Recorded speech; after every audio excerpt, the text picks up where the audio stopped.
And I looked, and rose up, and said unto the nobles, and to the rulers, and to the rest of the people, Be not ye afraid of them. Remember the Lord, which is great and terrible, and fight for your brethren, your sons and your daughters, your wives, and your houses. The voice that spoke those words on the 3rd Sunday of September, in the year 1903, was not a young man's voice. It had not been a young man's voice in a very long time. It was a voice that had been burned down and rebuilt, like timber that has passed through fire and come back denser, harder, darker at the grain. Reverend Obadiah Stone stood at the pulpit of the Fork Creek Baptist Church in Letcher County, Kentucky, and he read from the book of Nehemiah, and the words did not sound like reading. They sounded like memory. They sounded like a man telling you something that had happened to him personally, something he had witnessed with his own 2 eyes, and intended to testify about before God and all the assembled congregation. And the congregation of Fork Creek Baptist numbered 112 souls that morning, packed into pine pews so old the wood had gone the color of molasses, and every one of those 112 souls was leaning forward. Now, Nehemiah, Obadiah said, and he closed the Bible because he didn't need it open. He had carried these words inside him since before he could read them. Nehemiah was not a warrior. He was not a king. He was a cupbearer. You know what a cupbearer does? He pours the wine. He stands beside the throne and he pours the wine, and he tastes it first to make sure it ain't poisoned. And he watches the great man drink, and he goes home.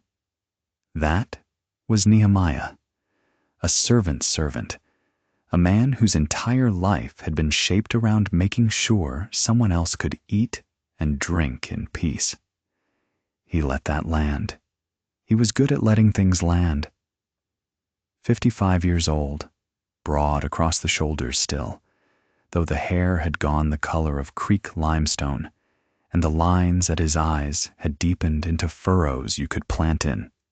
He wore a black coat that his wife had pressed that morning, and his hands rested flat on the open Bible the way a carpenter's hands rest on a piece of wood he is about to work, feeling for the grain before he cuts.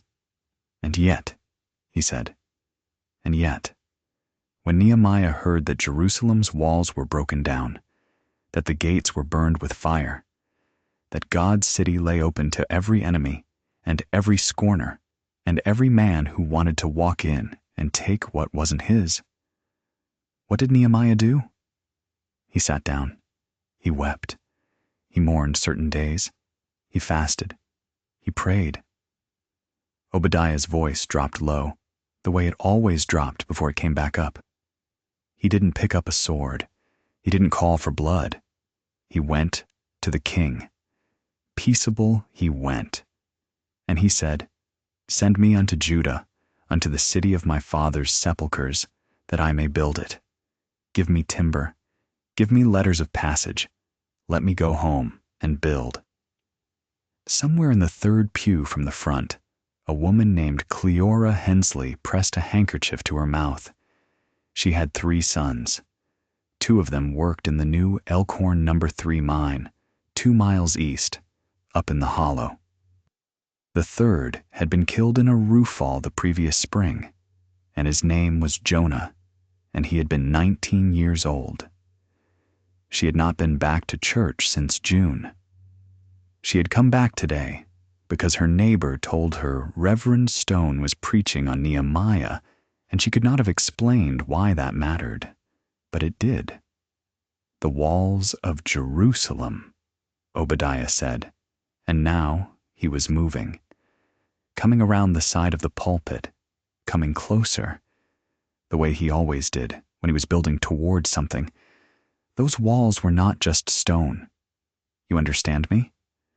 Those walls were not just stone. They were the shape of a people. They were the sign that said, "Here is where we are. Here is who we are. Here is what God made us into, and what we refuse to let be taken from us." He put his hand on the pew rail, leaned forward slightly. And when Sanballat the Horonite heard that Nehemiah had come to build, what did he do? He laughed. He called the builders feeble. He said, "Will they revive the stones out of the heaps of the rubbish?" He mocked them. And then, when mockery didn't work, he made conspiracy. He made alliance with the Arabians and the Ammonites and the Ashdodites, and they came together to fight against Jerusalem. His voice had been climbing for 3 minutes now, slowly, the way water climbs behind a dam, and the congregation was climbing with him. You could feel it. The particular electricity of a crowd that has surrendered its individual attention and become something collective, something that breathes as one. Even the babies had gone quiet. Even old Solomon Kraft, who was 79 and had been falling asleep in the 3rd row his entire adult life, had his eyes wide open. But Nehemiah, Obadiah said, Nehemiah set a watch, day and night. He armed the builders. He put the sword in one hand and the trowel in the other. He said, "The work is great and large, and we are separated upon the wall, one far from another. In what place, therefore, ye hear the sound of the trumpet, resort ye thither unto us. Our God shall fight for us." And so they built. Half of them held spears from the rising of the morning till the stars appeared. They did not lay down their tools, and they did not lay down their arms, and they did not stop building, and they did not go home. He stopped. He had been building to a specific phrase, and now it came. They did not go home, because they were already home. And here his voice changed register entirely, became something stripped and direct and certain. That is what I am asking you to understand this morning. You are already home. This county, this holler, this ground, your fathers broke, and your mothers bled on, and your children will inherit. This is Jerusalem. And somebody is trying to make you think the walls don't matter. Somebody is trying to make you sign papers you can't read so that they can own what's underneath what you stand on.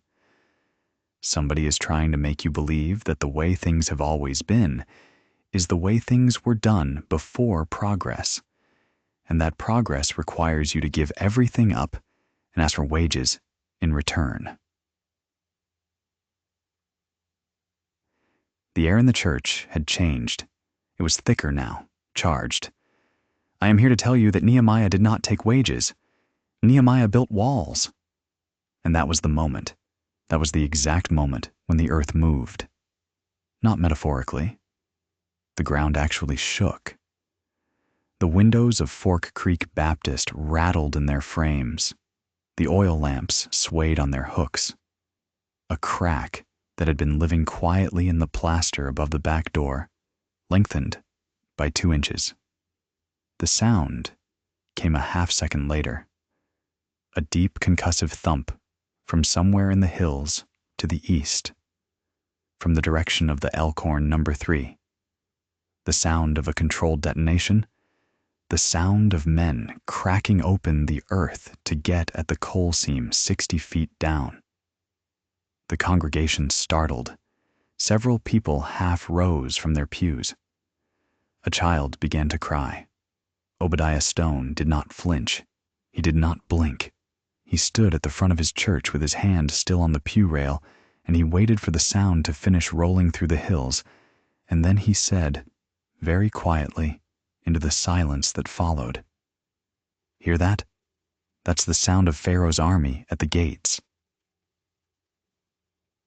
The congregation erupted, not in fear, in something that was recognition and fury and relief all at once, the particular emotional release that comes when a man names the thing you have been feeling but couldn't put into words. They clapped. They called out. One man in the back said, "Amen," 3 times in a row, with increasing volume. Cleora Hensley, who had not cried in church since June, put her face in her handkerchief and wept, and the weeping sounded like gratitude. Within 3 years of this sermon, Reverend Obadiah Stone would be responsible for the worst act of collective violence in Letcher County history. And nearly everyone who participated would say they did it for God. But that September morning, in the year 1903, he was still a man you could believe in. And that, more than anything else, is what makes this story so hard to look at directly. To understand what Obadiah Stone was trying to protect, you have to understand what Letcher County looked like at the turn of the century, before the coal companies arrived in force and rearranged everything. It was not an idyllic place. Let us be clear about that from the start, because too many tellings of this kind of story slip into nostalgia, and nostalgia is a form of lying. Letcher County in 1895 was poor, isolated, often violent, frequently unhealthy. Typhoid came through the creek water. Children died of things that a city doctor could have treated in an afternoon. The feuds, and there were feuds, the mountains of eastern Kentucky were famously given to them. Left men dead in fields over slights that had passed into legend so long ago, nobody quite remembered what started them. Women labored and died in labor. The roads were trails in wet weather and dust in dry. Church was the best building in any community, and the preacher was the most educated man and the most powerful, and sometimes, when those two things combined badly, the most dangerous. But it was also a place with deep roots, and the roots meant something. The same families had been farming these hollows since before the Revolution, some of them. The Stones had been in Letcher County since 1804. Obadiah's grandfather, Elias Stone, had cleared the first field on the lower fork of the creek and built the first cabin with his own hands, and then helped build the church, the original Fork Creek Baptist, which burned in 1862 and was rebuilt the following year, even while the war was still going on, because the people decided that God's house did not wait on men's politics. Obadiah's father, Cornelius, had been ordained in that rebuilt church in 1871. Obadiah had been baptized in it, married in it, had buried his parents from it, had stood at its pulpit for 23 years by the time the coal companies arrived and begun the work that would ultimately unmake everything he knew. The coal companies did not arrive with guns, not at first.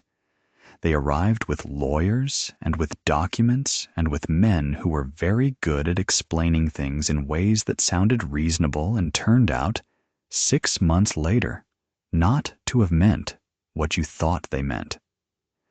The instrument of this particular deception was called a broad form deed. The broad form deed was a legal document that had been in use in eastern Kentucky since the 1880s. And it worked like this.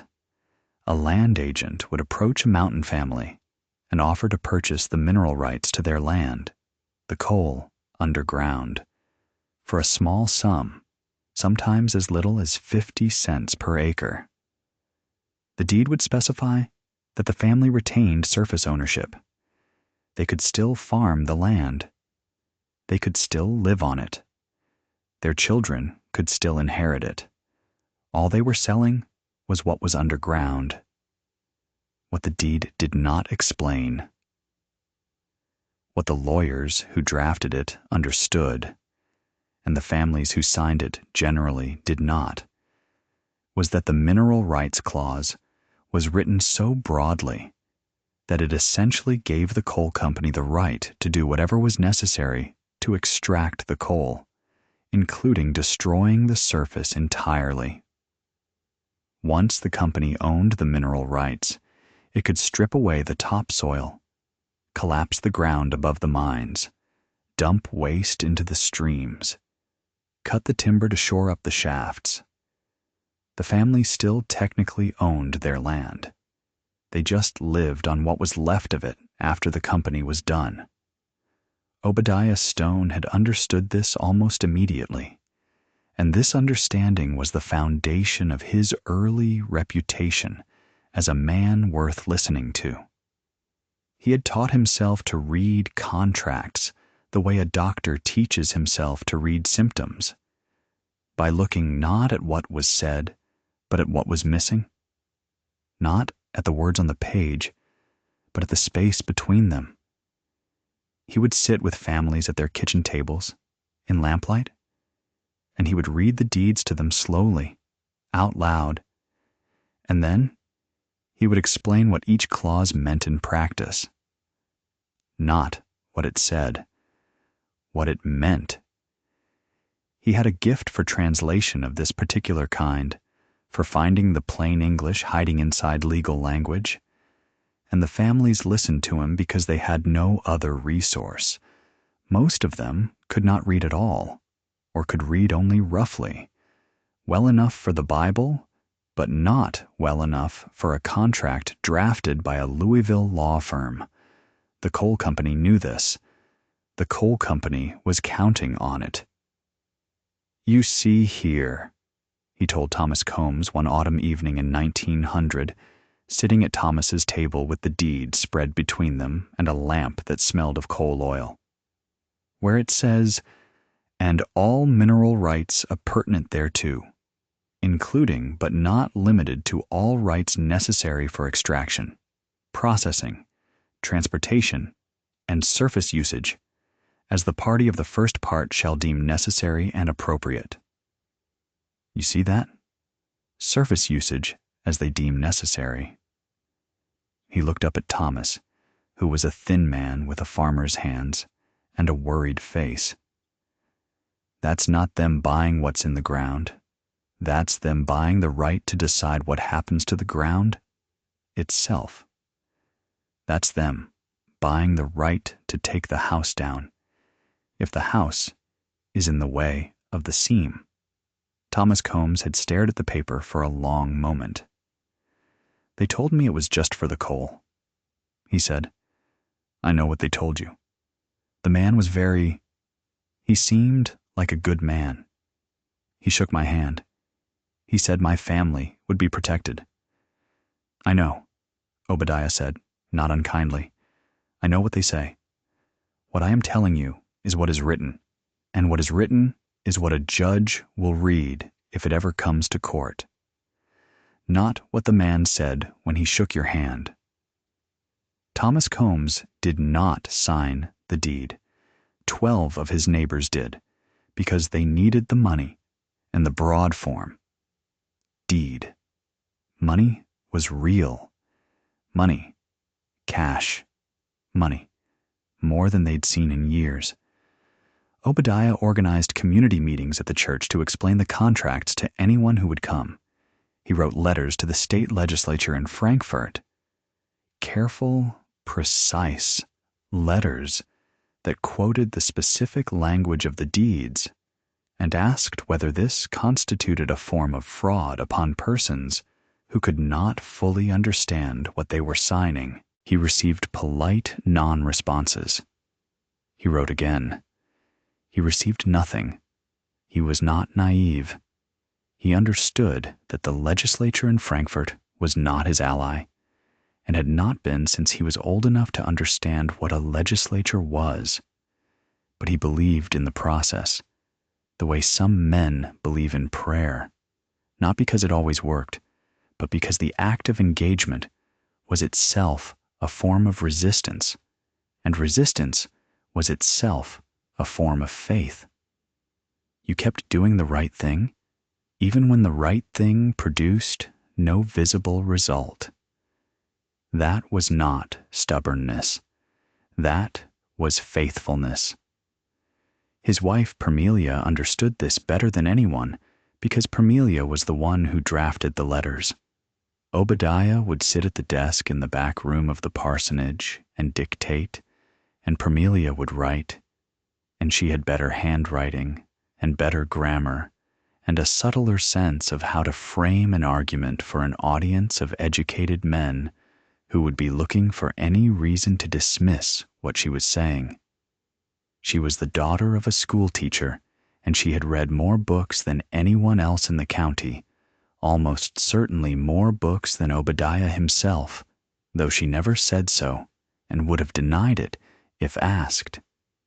She was 52 years old in 1903, a small woman with dark eyes and a composure that people sometimes mistook for coldness. It was not coldness.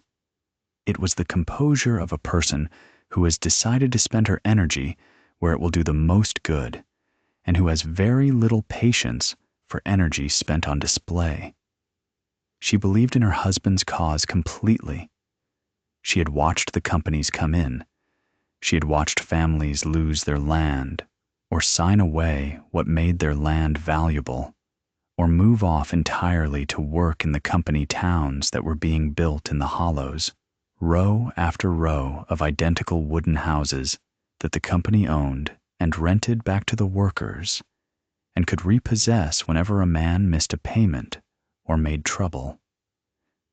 She had watched the streams go brown with mine runoff. She had watched the hills above Elkhorn No. 2 go gray and bare, where the timber had been cut to shore up the shafts. She was not sentimental about the poverty of the old mountain life. She knew very well how hard it had been, but she also knew that the new life being offered in exchange was not liberation. It was a different kind of bondage with a company store where the scrip didn't spend outside the camp. So she wrote the letters. She kept the books for the community meetings. She organized the women of the congregation into a network of informal information sharing, who was being approached by land agents, who had signed, who was in financial distress, and might be vulnerable to an offer. She was, in the language that didn't quite exist yet, in 1903, a community organizer. She did this quietly, competently, and without any desire to be known for it. Their son Ezekiel was 22 that September, and he had his mother's dark eyes and his father's broad shoulders, and a quality that neither of them possessed exactly. A kind of instinctive ease with people who were different from him. Ezekiel had started working at the Elkhorn No. 3 in the spring of 1902, not because he believed in the coal company, but because the family needed money, and the mine was where the money was. In the mine, he had worked alongside men from Wales and Italy and Hungary, and from the colored communities of Tennessee and Georgia, men who had come to the Kentucky mountains because the wages were better than what they could find elsewhere, and because the company actively recruited them, sometimes using misleading descriptions of the conditions they would find when they arrived. These men, Ezekiel discovered, were not the enemy. They were men with families, men with the same aching backs and the same coal-black hands and the same fear of roof falls that his neighbors had. Carlo Mancini, who had come from a village in Calabria in the south of Italy, had a wife in the camp and 2 small children, and was saving money to bring his mother over from the old country. Carlo was 28 years old and spoke English with a heavy accent, and had taught himself to read it from a Bible given to him by a Methodist minister in Pittsburgh, and he was one of the most conscientious workers in the mine, careful with the timber supports, meticulous about the gas readings. The man you wanted beside you if something went wrong. Carlo and Ezekiel had become friends the way men become friends in conditions of shared danger. Quickly and without ceremony. They ate their lunch together in the shaft. They checked each other's lamps.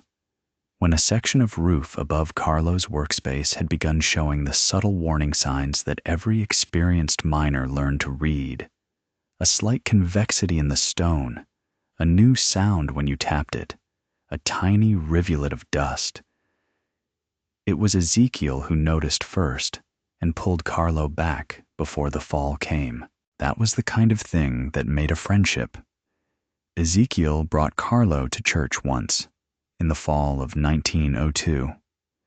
He was curious how his father would receive him. Obadiah had been genuinely kind, had shaken Carlo's hand after the service, had asked about his family, had spoken to him with the particular directness he reserved for people he respected. Carlo had been moved by the service in a way Ezekiel hadn't quite expected, recognizing in the Baptist worship something of the emotional intensity of the Catholic masses of his childhood, different in every external way, but similarly charged, similarly rooted in the idea that the sacred was not abstract, but present, not distant, but immediate. "Your father is a powerful man," Carlo told Ezekiel, walking back toward camp. "He is," Ezekiel agreed. "A good man?" Ezekiel had thought about it. "A good man," he said finally. "Yes, I believe that." He believed it then.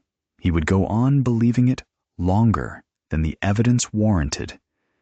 The way children do about their parents, the way we all tend to hold on past the point where holding on has ceased to make sense, because the alternative, releasing the image of the person we first loved, costs too much. Ruth Stone was 17, and she knew she was pretty in the way that 17-year-old girls in Letcher County in 1903 knew they were pretty, which is to say, she knew it without having any useful context for what to do with it, or any full understanding of how it functioned in the world. She had her mother's eyes and her father's stubbornness, and she was the only person in the household who regularly won arguments with Obadiah, not through force, but through a kind of patient, inexhaustible clarity. She would simply state her position quietly as many times as it took until the person arguing with her ran out of objections or energy, or both. She had met David Price at the community meeting in August of 1902, the one where Obadiah had organized families to discuss the proposed extension of the railroad spur into the Upper Hollow.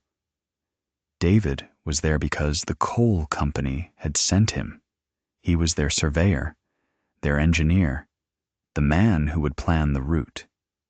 He was 25, Welsh-born but educated in England, with a careful manner and a habit of listening before he spoke that Ruth noticed almost immediately, because it was rare. Most men spoke first. David Price listened first, and when he spoke, he generally said something that reflected what he had heard. And Ruth found this quality so unexpected and so appealing that she had to remind herself repeatedly that he worked for the company her father was fighting. She told her mother about him a week later. Parmelia had looked at her for a long moment and said, without visible emotion, "Does he know who your father is?" "Of course he knows who Papa is." "And he came to the meeting knowing that?" "He came to the meeting because his employer sent him." "And he talked to you anyway." "We talked to each other." Parmelia had looked at her hands, then back up at her daughter.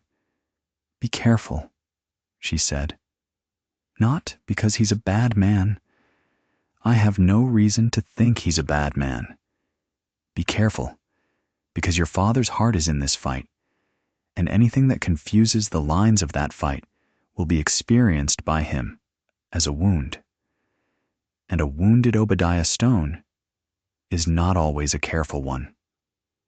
Ruth had been careful. For several months she had been careful. But careful has limits. When you are 17 and the person you are drawn to is kind and interested and speaks to you as if your thoughts are worth hearing.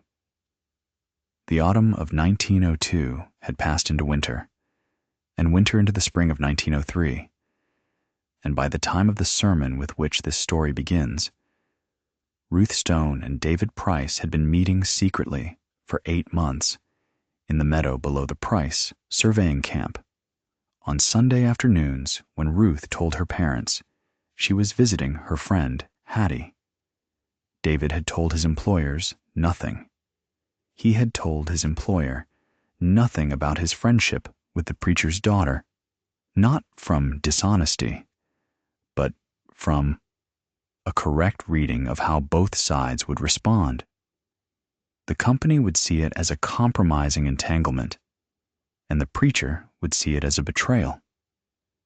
He was right about both of them, as it turned out, though the sequence in which those things happened was not what any of them anticipated. The first crack appeared in October of 1903, 6 weeks after the Nehemiah sermon, when a section of the Elkhorn No. 3's main shaft collapsed. The collapse happened on a Tuesday morning, just after the early shift had gone down. 8 men were underground when the roof gave way in the east section, the oldest part of the mine. The section that had been opened first and had been running the longest, and showed, to those who knew how to read it, the signs of overwork and undersupport. The company had been cutting corners on the timber supports for 2 years. This was not speculation. It was later documented in the investigation that the state of Kentucky, under pressure from families and from what remained of the early labor organizing in the camps, conducted the following year. The supports in the east section had been spaced at intervals wider than the safety standard required, and when the company's own engineer had filed a report noting the deficiency, the report had been noted, and the deficiency had not been corrected, because correcting it would have required shutting down the east section for 3 weeks, and the company did not want to shut down the east section for 3 weeks, because the east seam was currently the most productive. 8 men went down. 3 came up alive, badly injured. 5 did not come up at all. 2 of the 5 were from Obadiah's congregation. A man named Garrett Fugate, 34 years old, who had a wife and 4 children, and his cousin, Willard Fugate, 29, who had been married for less than a year. The other 3 were a man from Hungary named Bela Kovac and 2 men from eastern Tennessee, a father and son named Harmon and James Tolliver, who were not members of any church, but whose families had been in the county for 30 years. The company's response was immediate and exactly what it had been in every similar situation, in every coal camp in the mountains: a formal expression of condolences, an offer of 2 weeks' wages to the families of the dead, and a general statement that safety was the company's highest priority, and that the collapse was under investigation. The investigation would take 14 months and conclude that the accident had been caused by an unusual and unforeseeable geological formation, and that the company had not been negligent, and that no compensation beyond the 2 weeks' wages already offered was owed. In the meantime, Margaret Fugate had 4 children, and no husband, and no money, and the company store would keep her in credit for 60 days, and then begin adding it to the debt she already owed on the house her family rented from the company. Obadiah went to the company office the day after the collapse. He went calmly, formally, in his black coat, carrying a letter he and Permelia had drafted the night before. The letter laid out, in careful and specific language, the family's situation, the inadequacy of the offered compensation, and a request for a meeting with the company's management to discuss a more appropriate response. He was received by a clerk who told him that management was not available and that his letter would be forwarded. He asked when he might expect a response. The clerk said he couldn't say. Obadiah left the letter. No response came. He wrote again. No response. He organized a meeting at the church, attended by all the families of the dead men and many others from the community, and at that meeting he outlined a proposal, a collective petition from the families demanding a formal inquest, adequate compensation, and a safety audit of the mine conducted by an independent inspector rather than a company representative. Everyone at the meeting signed it. He mailed it to the county seat and to the state capitol, and to every newspaper in eastern Kentucky that he knew the address of. The Hazard Herald ran 3 paragraphs. The Louisville Courier-Journal did not run anything. The state capitol did not respond. 3 weeks after the petition was mailed, a man arrived in Fork Creek who introduced himself as Captain Thaddeus Hardin of the Baldwin Felts Detective Agency out of Bluefield, West Virginia. Captain Hardin was not a large man. He was of medium height and slender, and wore a suit that fit him well, and had a thin mustache and a pair of very pale gray eyes that seemed to register what they saw without any visible emotional processing.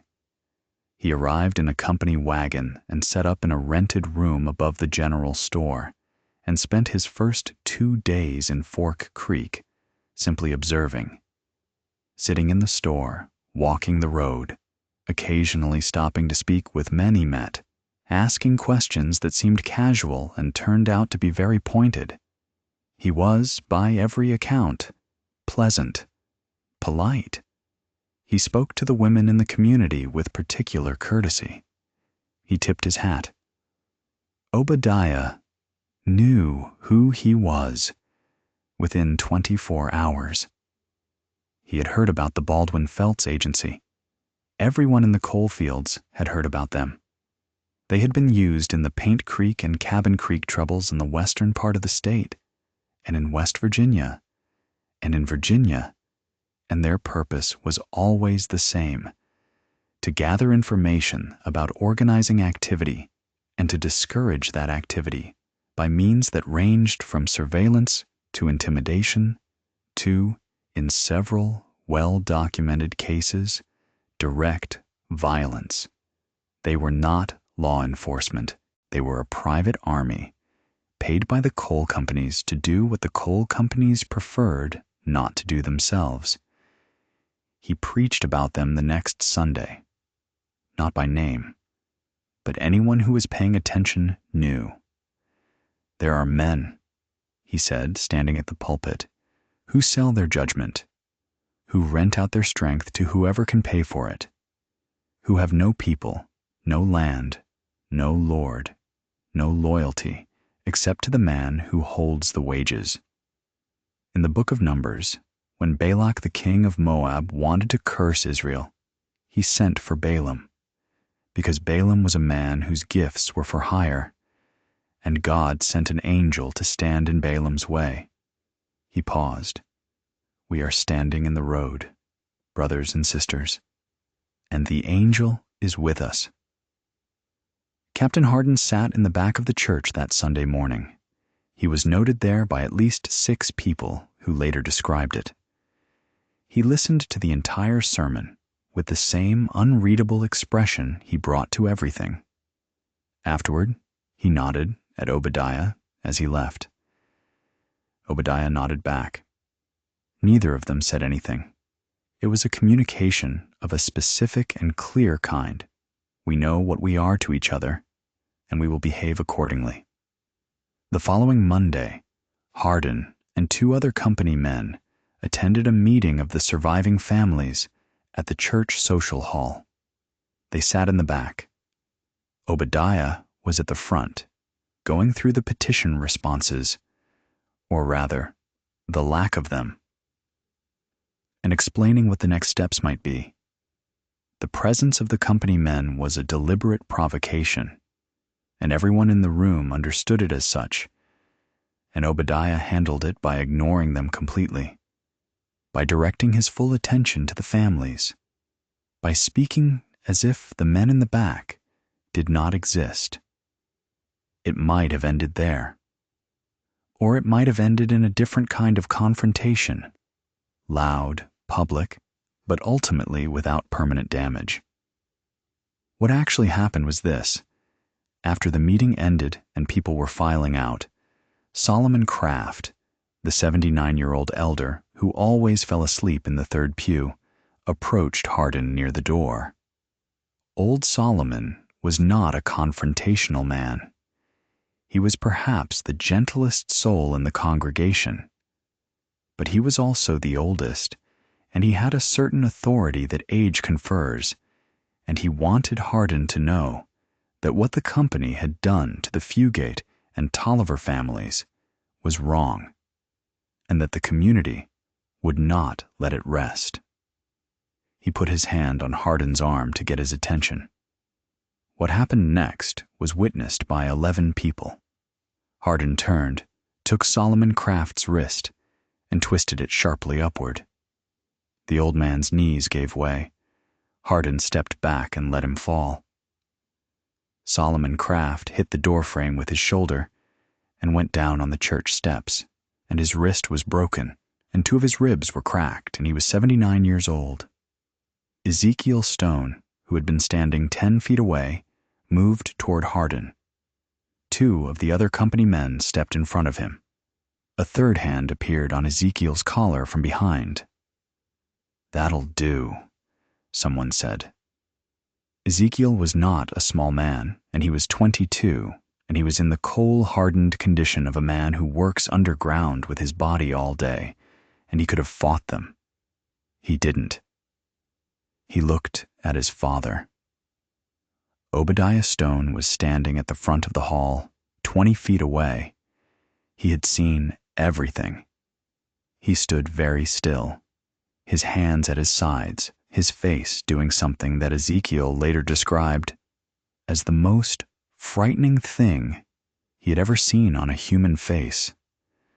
Not anger, not grief, but a kind of terrible consolidation, as if every diffuse and complicated feeling that had been moving through Obadiah Stone for the past 3 years had suddenly and permanently arranged itself into a single point.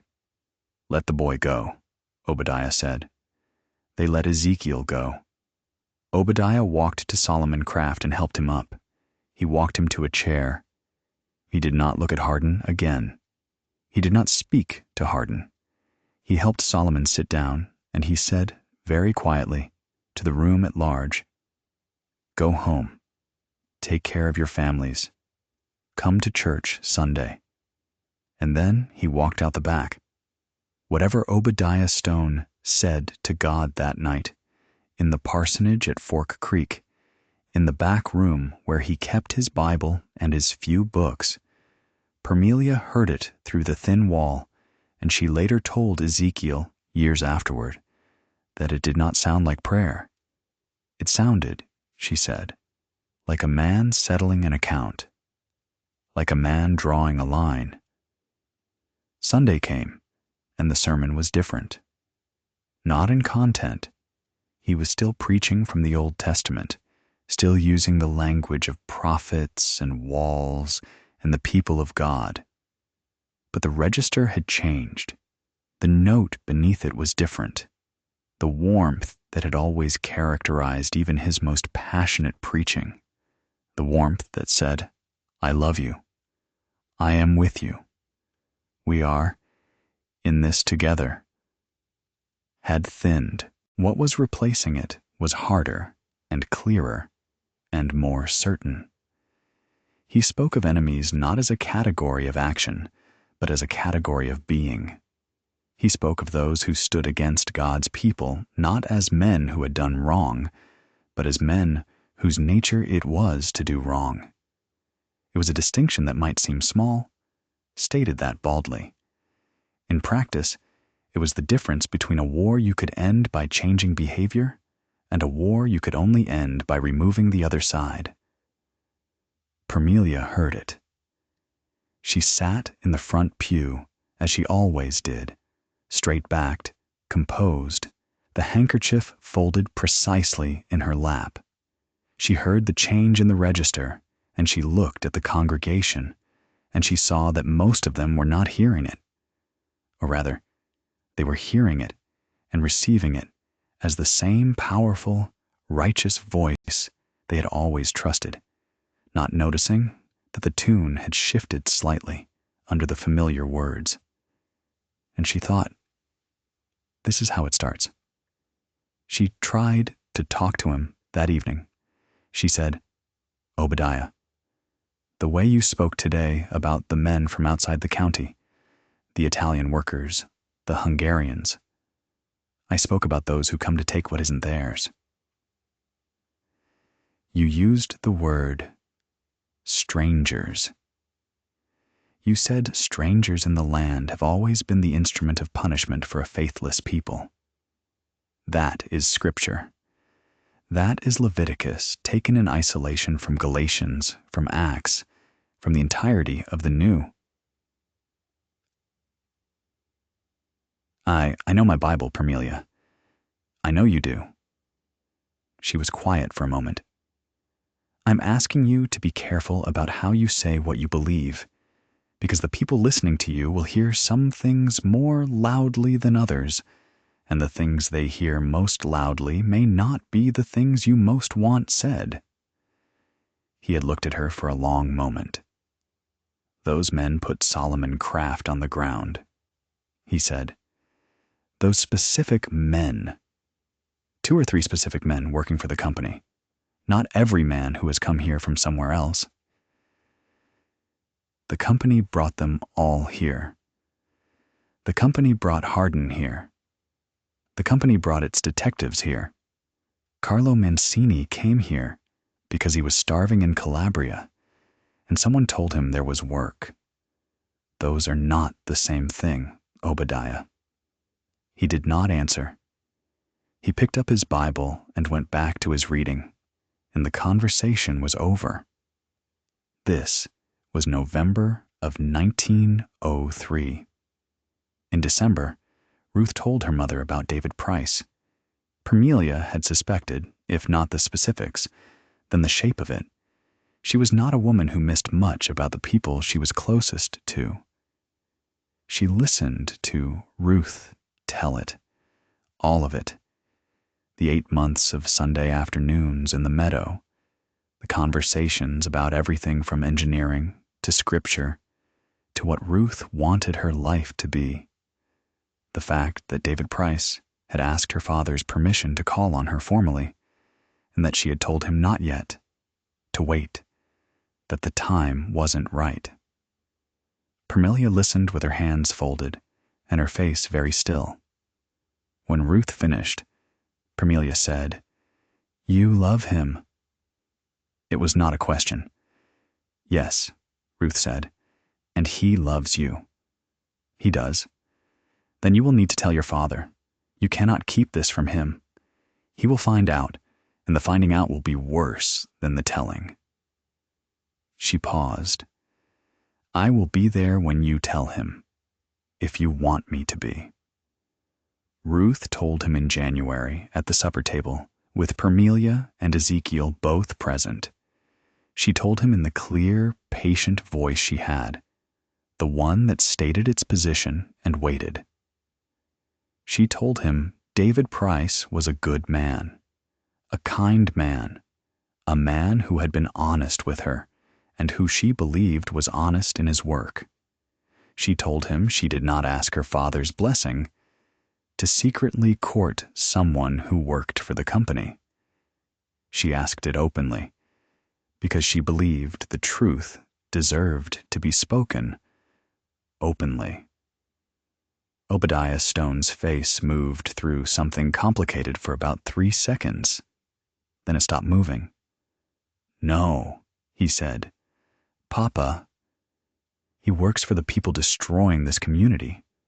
He is not destroying anything. He surveys land. He draws maps. He enables the destruction. Without his maps, the shafts don't get sunk. Without his surveys, the roads don't get cut. He is a hand of the company, and I will not have a hand of the company in my family. He is a man. He is a person. His work does not define what he—" "Ruth." His voice was flat and final. "No." Ruth looked at her mother. Parmelia was looking at the table. "Ezekiel," Ruth said. Ezekiel had been looking at his food. He looked up. "Carlo Mancini works for the same company," he said quietly. And you shook his hand at the church door. "Carlo Mancini is a laborer. He sells his hands. David Price sells his mind to their purposes. That is a different thing." "Is it?" "Yes, it is." Obadiah looked at his son. "Don't." "I'm not doing anything." "Don't." The silence that followed was the kind that fills a room the way water fills a jar, completely, leaving no space for anything else. Ruth stood up from the table. "I love him, Papa," she said. "That is not a thing that will change because you say no." She walked out of the room. Obadiah watched the door she had gone through. He sat at the table for a long time without speaking, and when Parmelia asked if he wanted more coffee, he said no. "Thank you." And when Ezekiel said he was going to bed, he said, "Good night, son." And they both left him there, at the table, with the lamp burning and the sound of the creek through the winter silence, and the weight of a thing that had just been set in motion. What happened in the spring and summer of 1904 happened gradually, and then, at the end, not gradually at all. The gradual part was the formation of what Obadiah called the covenant. A group of men from the congregation, mostly farmers and some miners, who met on Tuesday evenings in the social hall, ostensibly to discuss community concerns, and actually to organize an increasingly formal response to what they perceived as the company's ongoing destruction of their community. At the beginning, the Covenant's activities were entirely legitimate. They organized a formal boycott of the company store, which required some courage since many families depended on it for credit. They documented violations of the lease agreements the company held on company houses. They shared information about which families were being pressured to sign broad-form deeds and organized community support for those families. The meetings were led by Obadiah, but the driving organizational force was Jem Combs, who was 33 years old and had been a deacon at Fork Creek Baptist since he was 27. Jem Combs was not a complicated man. He was large, loyal, and competent, and he believed in Obadiah Stone with a completeness that left no room for independent evaluation. What Obadiah believed, Jem believed. What Obadiah needed done, Jem arranged to have done. This was useful when what was needed was legitimate organization. It became something else when the needs changed. The change happened slowly. It happened in the way that changes of this kind always happen, incrementally, with each step seeming only slightly more extreme than the last, so that by the time you are doing something that would have horrified the person you were 3 years ago, the distance from where you started is invisible because you have only ever taken one step at a time. In the spring, it was leaflets. The Covenant produced hand-printed leaflets warning immigrant workers that they were being used by the company as strikebreakers and that they would be discarded when they were no longer useful. This was largely true. The leaflets were threatening in tone, but made no explicit threats. In May, it was the roads. Groups of men from the Covenant began appearing on the roads near the immigrant camps, watching who came and went. They made no explicit demands. Their presence was the message. In July, it was the first property damage.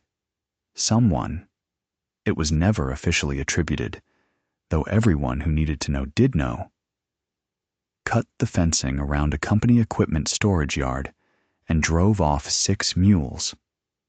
The mules were found 3 days later, grazing in a field 4 miles away.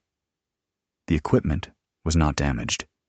It was a message, not a destruction.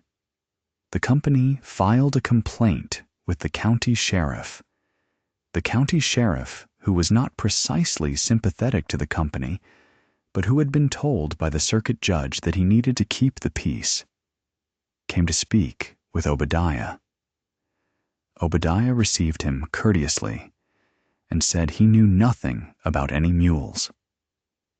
The sheriff believed him, not because he was certain Obadiah hadn't known.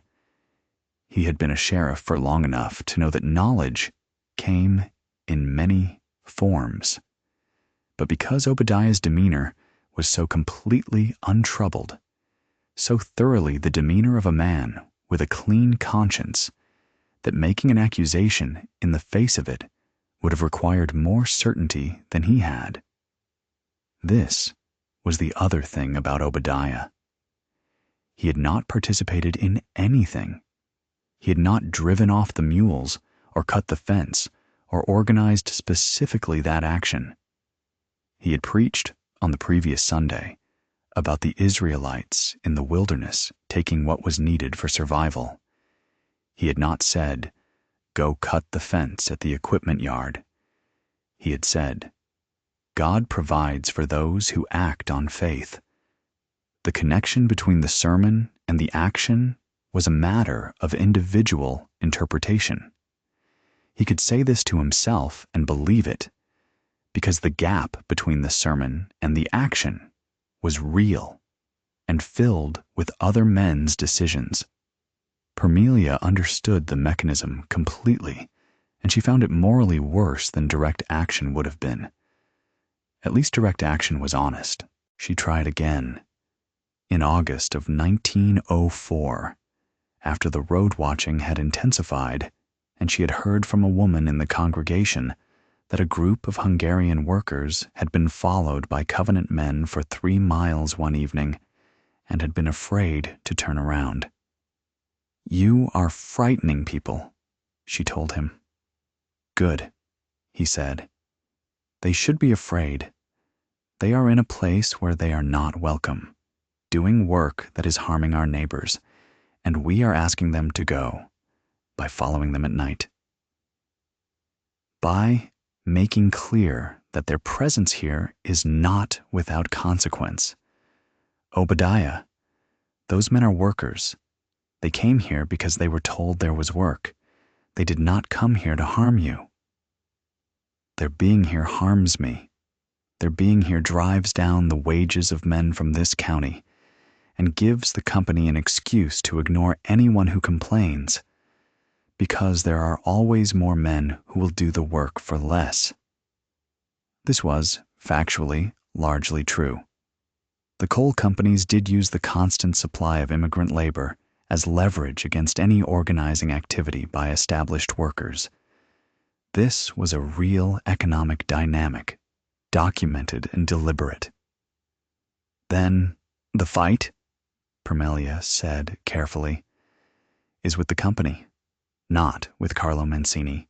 If Carlo Mancini goes home, the company cannot use him. And if he goes home, where does he go? Back to Calabria to starve? He has children here. He has a wife." She paused. "You spoke to him in the church door. You shook his hand. I did not know then what I know now. And what do you know now that you didn't know then?" He looked at her for a long moment. "That there is a war," he said. "And in war you cannot love every man on both sides equally. You choose your people and you defend them. Ezekiel is one of your people. Ezekiel is confused. Ezekiel is not confused. Ezekiel is watching you, and he is frightened by what he sees. Ezekiel will come to understand. When the time comes, he will understand." Ezekiel, in fact, was having a different set of conversations entirely.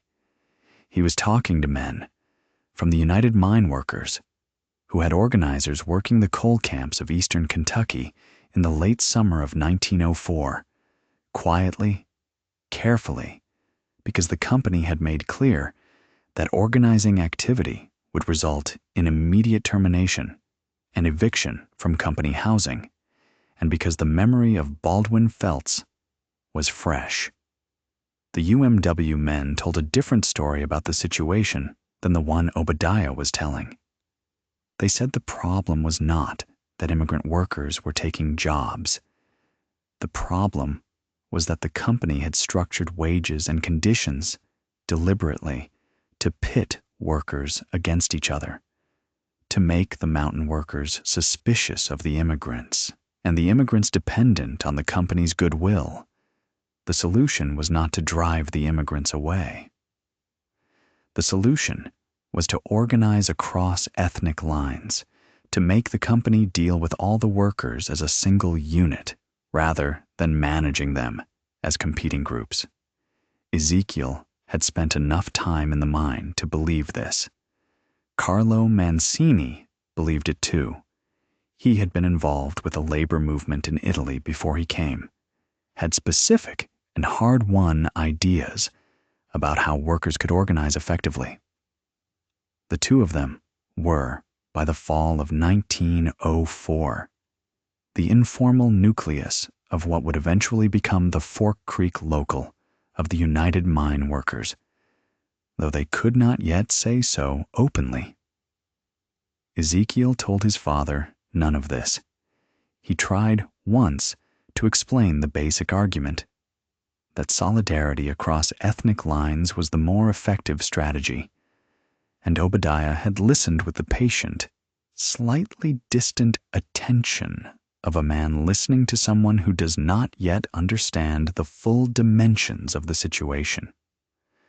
"Son," he said when Ezekiel finished, "I understand the union argument. I understand that on paper it appears to make sense.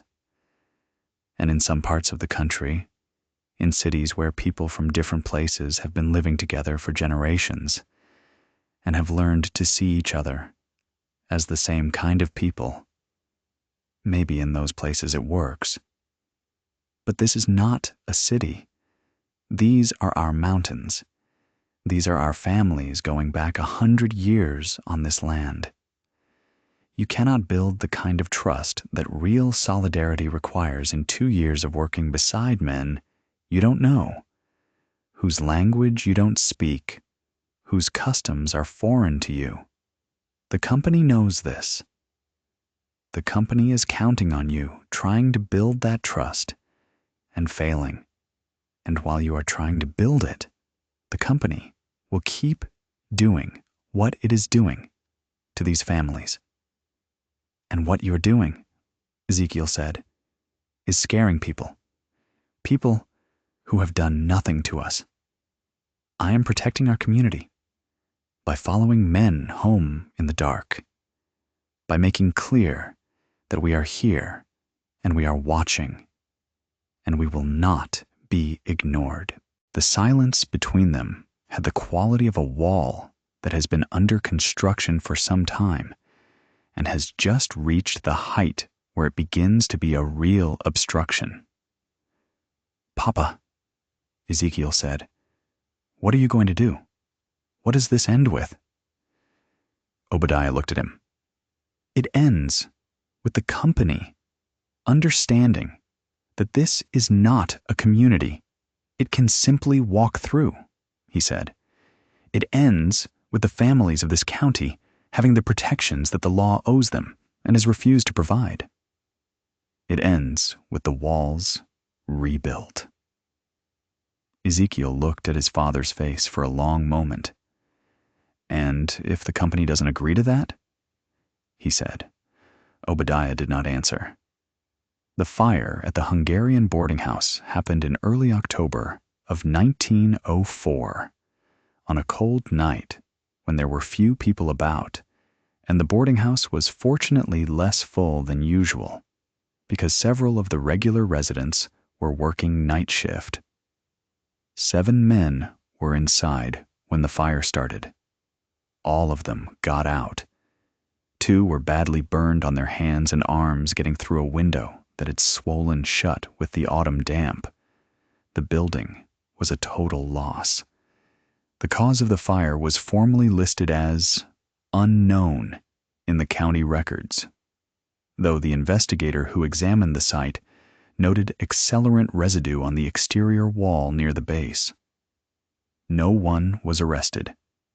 Captain Hardin compiled a report for the company that named 3 men he believed responsible, 2 of whom were members of the Fork Creek congregation. Hardin's report named Jem Combs as the likely organizer. The report was forwarded to the county prosecutor, who took no action. Obadiah preached the Sunday after the fire without mentioning it directly.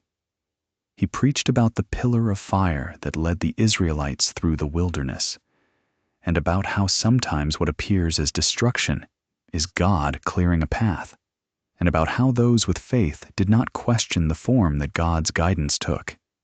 He did not say, "That fire was right." He did not say, "I condone what happened to those men's home and those men's hands." He said only, "Trust in the Lord, and he will guide your steps," and the congregation, already frightened and angry and looking for reassurance, heard in those words what they needed to hear. Permelia did not hear reassurance. She heard instruction. She sat in the front pew with her handkerchief folded precisely in her lap, and she listened to her husband preach about the pillar of fire. And she thought, he knows. He knew before it happened, or he knew while it was being planned, or he knows now who did it and chooses not to speak against it. There is a word for what he is doing. The word is complicity, and the wall between what he believes himself to be and what he is actually becoming is made of words. Beautiful, powerful, biblical words, and the more beautiful the words, the thicker the wall. She did not say this to him that Sunday. She held it. She was still holding it in November when a black miner from Georgia named Thomas Webb was found on the road east of Fork Creek, beaten severely enough to have lost 2 teeth and suffered a concussion and a broken arm. Thomas Webb had been in Letcher County for 4 months. He was 26 years old, had been recruited by the company in Atlanta, and had arrived to find wages and conditions that were substantially different from what had been described to him. He had been at the meeting 3 weeks earlier, where Ezekiel and 2 UMW organizers had spoken to workers from the camp about the possibility of organizing. He had been identified at that meeting by someone whose name he did not know, and who had reported his presence to someone else whose name he also did not know.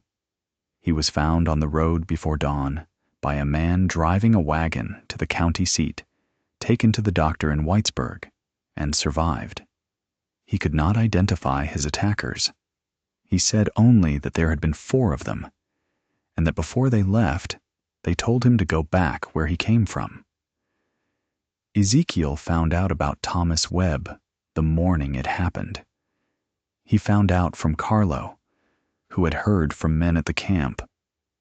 He went to the doctors in Whitesburg, and he sat with Thomas Webb for an hour, and what he felt sitting there was something he did not have a clean word for, a compound of shame and rage, and something he would later identify as grief, not just for Thomas Webb, but for the idea that had been present in his family and was now clearly gone. He did not go home that night. He went to Carlo's house in the camp and sat in the kitchen with Carlo and Carlo's wife, Lucia, who gave him coffee and bread and did not ask questions because she understood the shape of what had happened without needing the details. "Your father," Carlo said finally. "He didn't put Thomas Webb on that road," Ezekiel said. "No. But,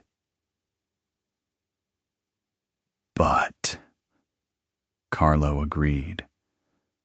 They sat with that for a while. Outside, the fall wind came down the hollow from the direction of the mine, carrying coal dust and the smell of cold stone. "The union meeting is on Thursday," Ezekiel said. "Yes." "I'll be there." Carlo looked at him for a moment. "You know what this means with your father?" "Yes," Ezekiel said. "I know. David Price's surveying equipment was destroyed in December.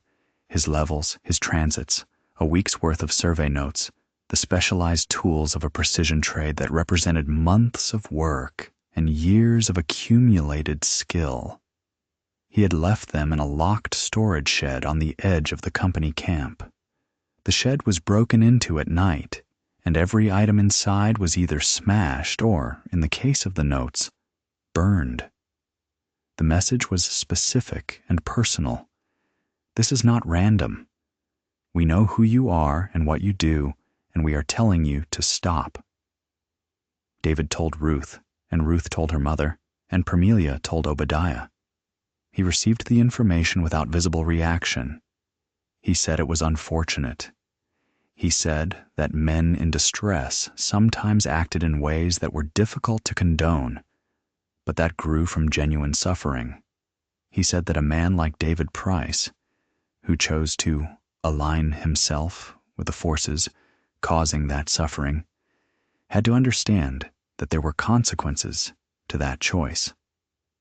Ruth heard this, standing in the kitchen doorway while her parents talked, and she heard in it something she had not heard before.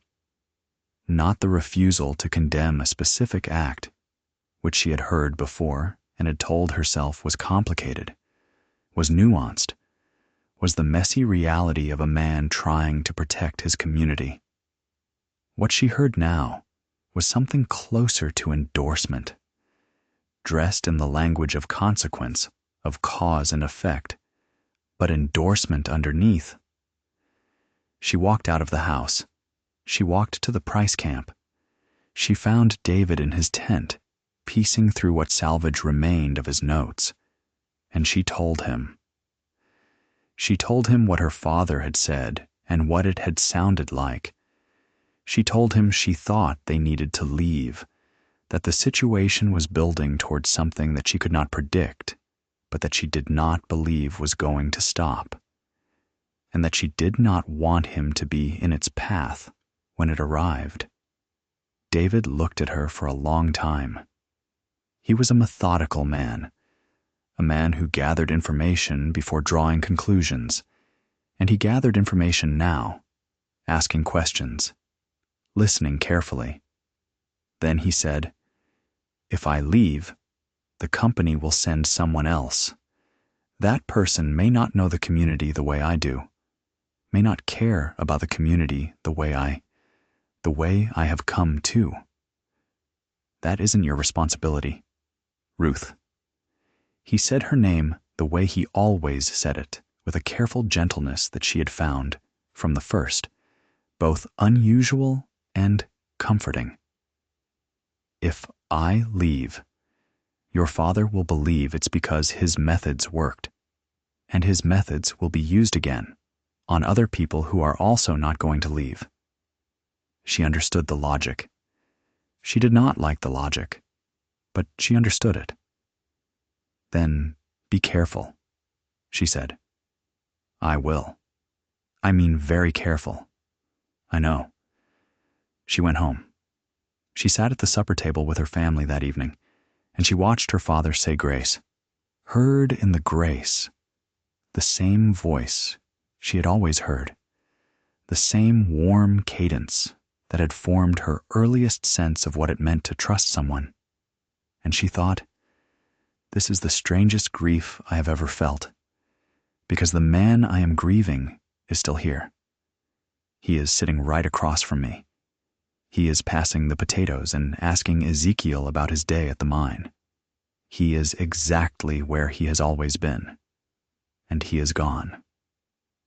The spring of 1905 arrived wet and cold, and the coal boom continued, and the company began work on the road extension into the upper hollow, and the Covenant met every Tuesday, and the sermons on Sunday continued their slow escalation. And Obadiah Stone, who had once been a man that a family could call to their table when they were confused and frightened and needed help, was becoming something else, was becoming, without fully knowing it, the kind of man he had always preached against, a man so certain of his righteousness that the world outside his certainty had begun to look not like people with competing interests, but like a single, undifferentiated threat. The United Mine Workers Local at Fork Creek was formally organized in March of 1905 with Ezekiel Stone as secretary and Carlo Mancini as treasurer. The meeting where this happened was attended by 42 men, roughly a third of them from the old mountain families and 2/3 from the immigrant camps.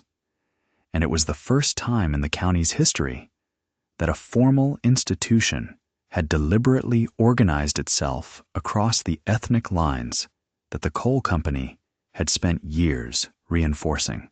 The company knew about the meeting within 48 hours, which was not surprising given that Captain Hardin had been doing his work for 18 months and had built an effective intelligence network inside the camps. What surprised Hardin in his report to management was Ezekiel Stone.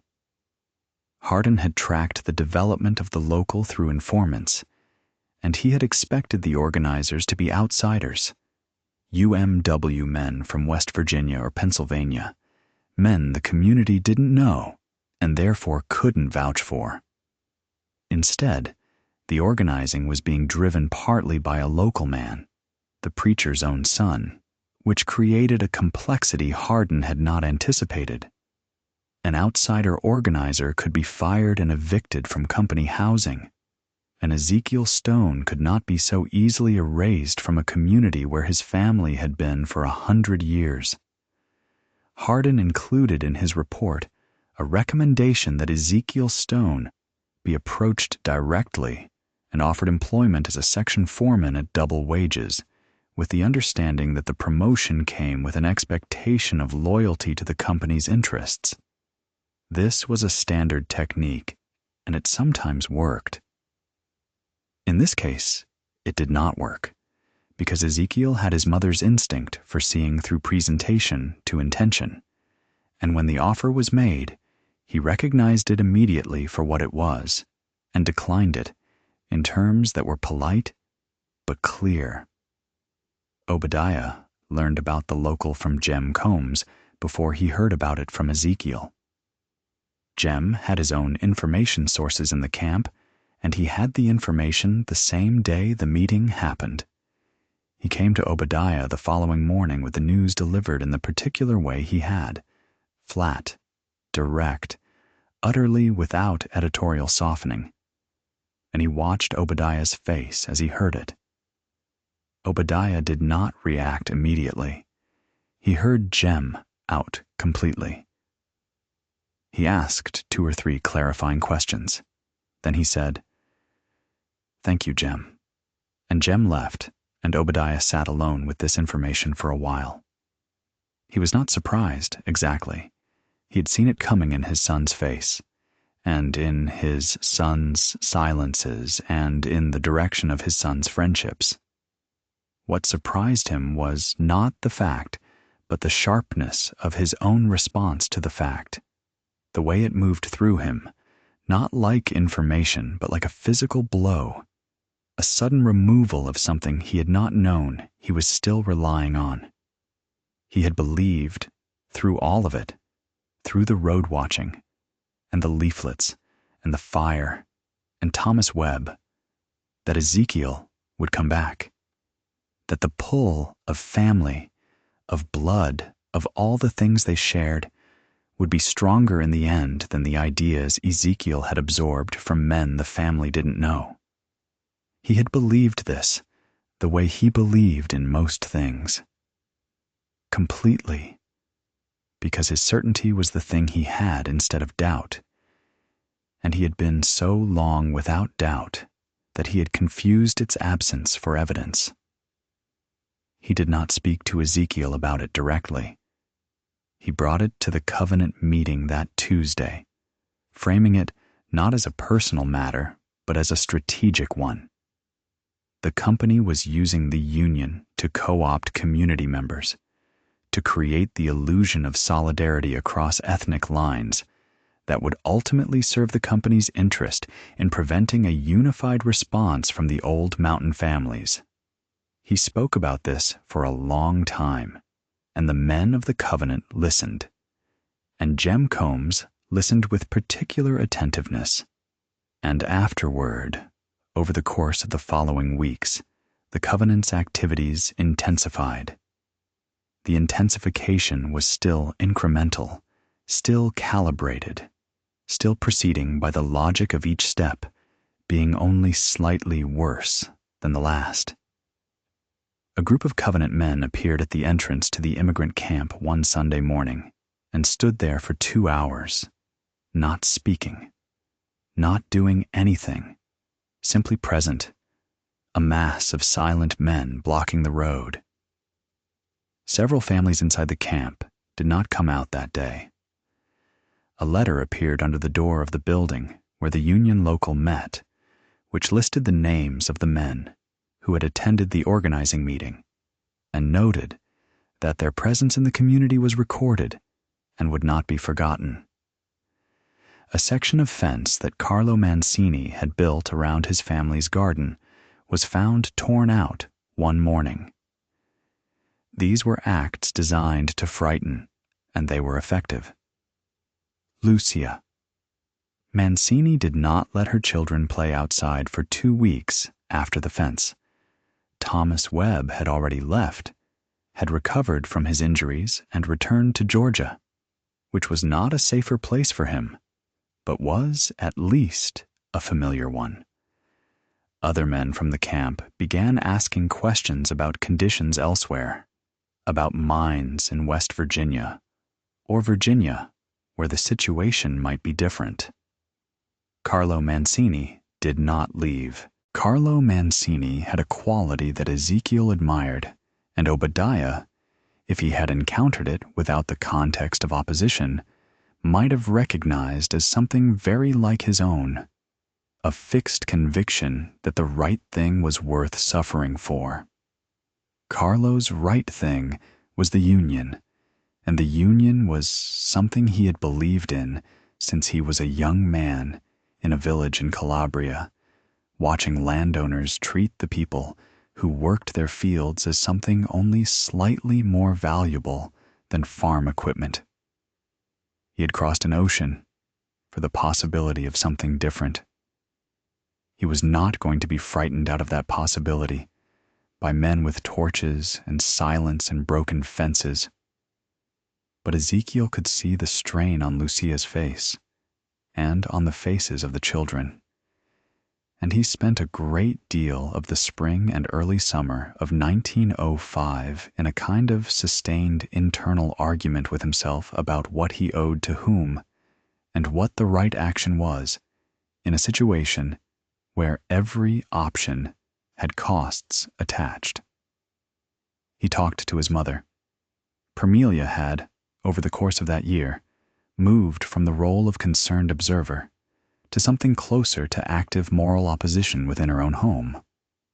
She had stopped attending the Tuesday Covenant meetings. She had started responding to Obadiah's most extreme characterizations of the immigrant workers with direct, specific contradictions. No, Obadiah, Carlo Mancini did not come here to take anything from us.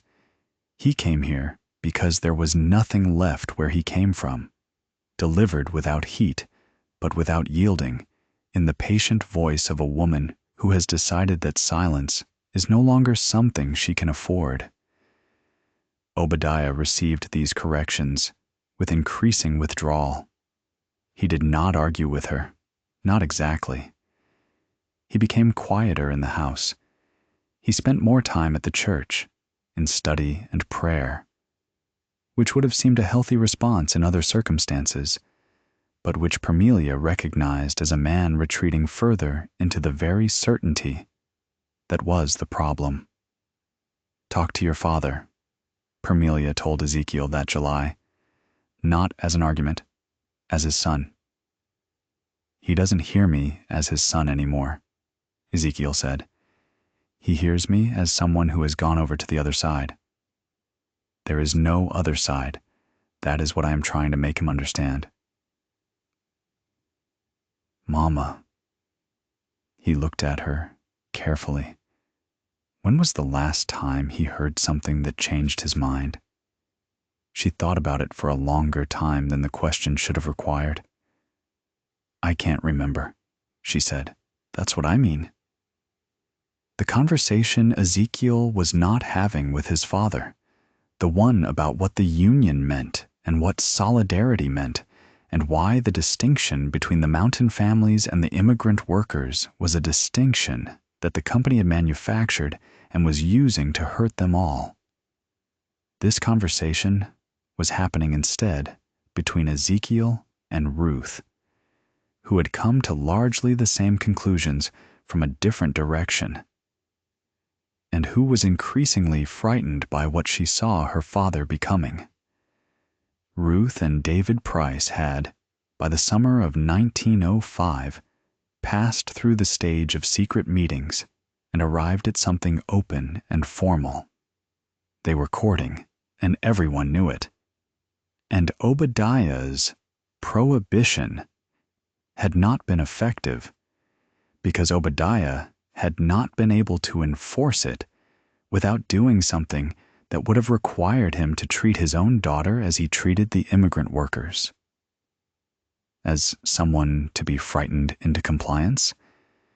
And this he had not, in the end, been willing to do. Not yet. David spent time at the Stone house. He was careful and courteous, and made no provocative gestures. He did not discuss his work with Obadiah. He did not discuss the union, or the covenant, or the road watching, or any of the things that were pulling the community apart.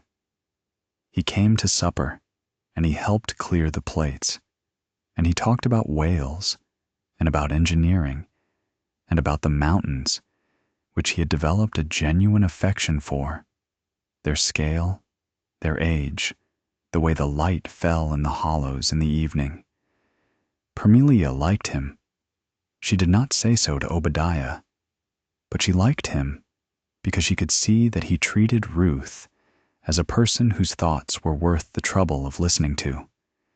And this, in her experience, was not as common as it should have been. Obadiah tolerated his presence. This was the most anyone could say. He was not warm to David. He was not hostile in any way that could be named. He was simply present in a room that David Price was also in, giving every outward sign of a man at peace, while sustaining, behind the still face, a sustained inner resistance that had become by this point almost geological in its depth and density. The Covenant's planning meetings, by August of 1905, had stopped being about petitions and boycotts and started being about enforcement. The word was Jem Combs's: enforcement. The community needed to enforce its own survival. The company had shown that it would not respond to legal and peaceful pressure. The state had shown that it would not intervene on behalf of the families. The union was trying to divide the community from within, and every week more acres were being surveyed, more deeds were being negotiated or signed by families too desperate or too confused to resist. More of the county was being committed to the company's ownership and the company's use. The Covenant had 15 members at its peak. Not all of them were comfortable with what enforcement meant. 3 men who had been part of it since the beginning quietly stopped attending meetings in August. They did not say why. They did not confront Obadiah. They simply stopped coming, which was itself a kind of statement, and which Obadiah noted and did not address. He addressed it in a different way. He preached, the Sunday after the last of the 3 stopped coming, about Gideon's army. The Lord said unto Gideon, The people that are with thee are too many for me to give the Midianites into their hands, lest Israel vaunt themselves against me, saying, Mine own hand hath saved me. Now therefore go to, proclaim in the ears of the people, saying, Whosoever is fearful and afraid, let him return and depart early from Mount Gilead. He paused, and there returned of the people 22,000, and there remained 10,000. And the Lord said, The people are yet too many. Bring them down unto the water, and I will try them for thee there. He looked out at the congregation. God was not concerned with numbers. God was concerned with the right men, with the men who could see what needed to be done and not flinch from it. That was Gideon's army. 10,000 became 300, and 300 was enough. The congregation was smaller now than it had been in September of 1903. Some families had drifted to other churches. Others had simply stopped attending, not from any rupture, but from a growing discomfort that they could not fully articulate, a sense that the church had become something different from what it had been, and that they were not sure they belonged to the new version of it. The 112 souls of the Nehemiah sermon had become perhaps 70, and many of those 70 were more afraid of what the sermon meant than moved by its beauty. Ezekiel still came. He still sat in the 4th pew on the left, where he had sat his whole life, and he still listened. And the listening had become, by this point, a form of vigil. Not worship exactly, but attendance in the way you attend a sickbed, present, because the person matters even when the presence costs you. He was sitting in that pew on the last Sunday of September, in 1905, 2 years after the Nehemiah sermon, when he noticed that Jem Combs and 4 other men from the Covenant were not present. He noted their absence, the way you note a pattern in things that should be random. After the service, he asked around, quietly, and what he learned told him that the 5 men had gone up toward the camp the previous evening and had not come back to town. He went to Carlo's house. Lucia answered the door. She looked at him for a moment, then stepped back to let him in. Carlo was at the kitchen table. His right arm was in a sling. He had a cut over his left eye that had been cleaned and bandaged. He looked, Ezekiel thought, not like a man who had been in a fight, but like a man who had survived something. The specific expression of a person who has been through an ordeal and has come out the other side with the ordeal still very fresh in them, still right there behind the eyes. "Are you all right?" Ezekiel said, which was a foolish question, but the only available one. "We are here," Carlo said. "We are all here." He nodded toward the back of the house, where Ezekiel could hear the children's voices, low and careful. "Not everyone. Tell me." What Carlo told him was this. The previous night, a group of men, he had counted 8, possibly 10, had come into the camp after dark. They had not been masked. Several of them Carlo recognized from the Fork Creek congregation. They had moved through the camp systematically, approaching the larger bunkhouses first, banging on doors, dragging men out. Most of the men had not resisted. They were outnumbered and surprised, and some of them had families inside the buildings and did not want to endanger them. Several men had been beaten. 2 men from the Hungarian crew had been hurt badly enough to need medical attention. A man named Petros from the boarding house had a broken jaw. A man named Sandor had been beaten with something harder than fists and had a fractured hand. Carlo had tried to intervene. He had walked into the middle of it and put himself between Jem Combs and a man on the ground. And Jem had not hit him because he was Carlo, because there was a specific history there. But 2 of the other men had, and what he had received for the effort was the cut eye and the arm, and the knowledge that he had been allowed to live not because of principle, but because of the specific personal connection between his friend's father and the man who was leading the violence, and that this was not a protection he could count on going forward. "Where is David Price?" was the first thing Carlo said when he finished. Ezekiel went cold. "What do you mean?"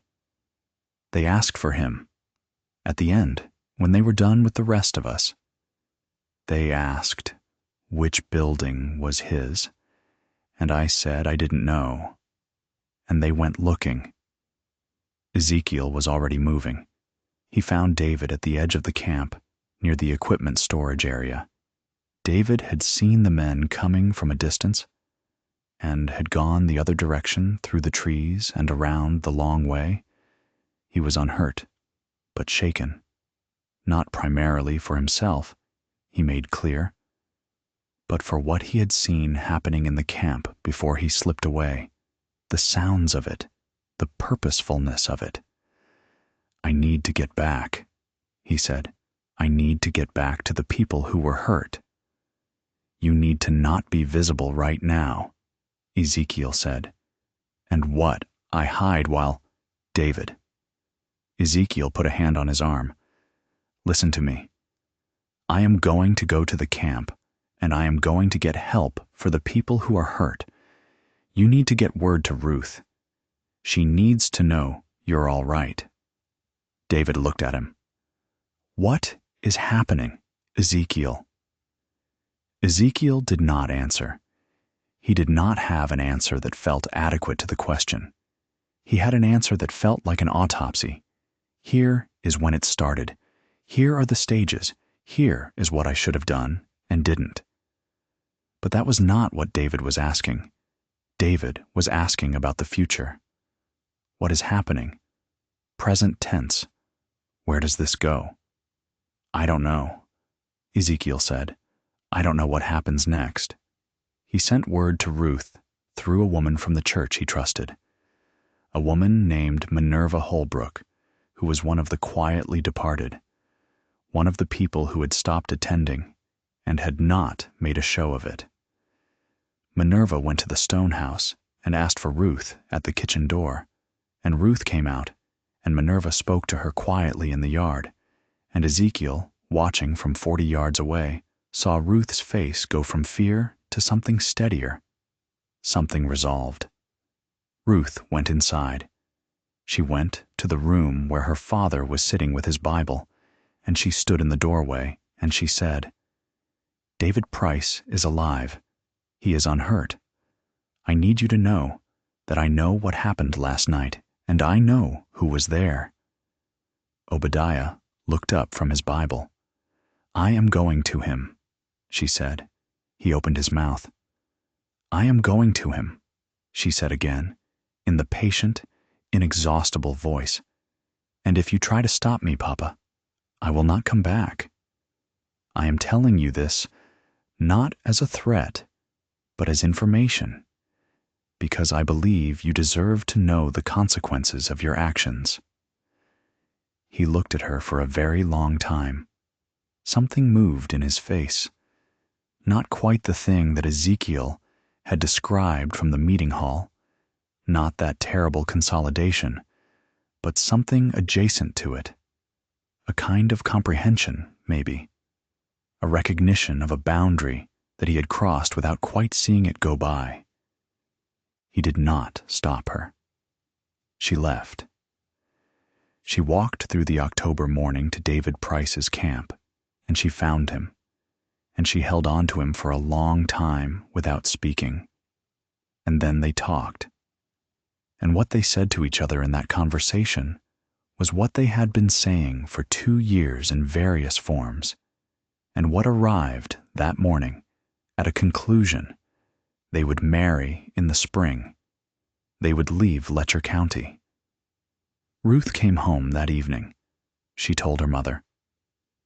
Parmelia closed her eyes for a moment, then opened them and said, "Yes, that is the right thing." She said nothing to Obadiah that night. She waited until the following morning, when he was sitting at the kitchen table with his coffee, before the world had arrived with its needs and demands, when he was still in the fragile, semi-permeable state of early morning. She sat across from him, and she said his name. He looked up. "I need to tell you something," Parmelia said, "and I need you to hear all of it before you respond. I need you to give me that." He nodded. What happened at the camp on Saturday night was not protection. It was not Nehemiah building walls, and it was not Gideon's army, and it was not God's people defending what is theirs.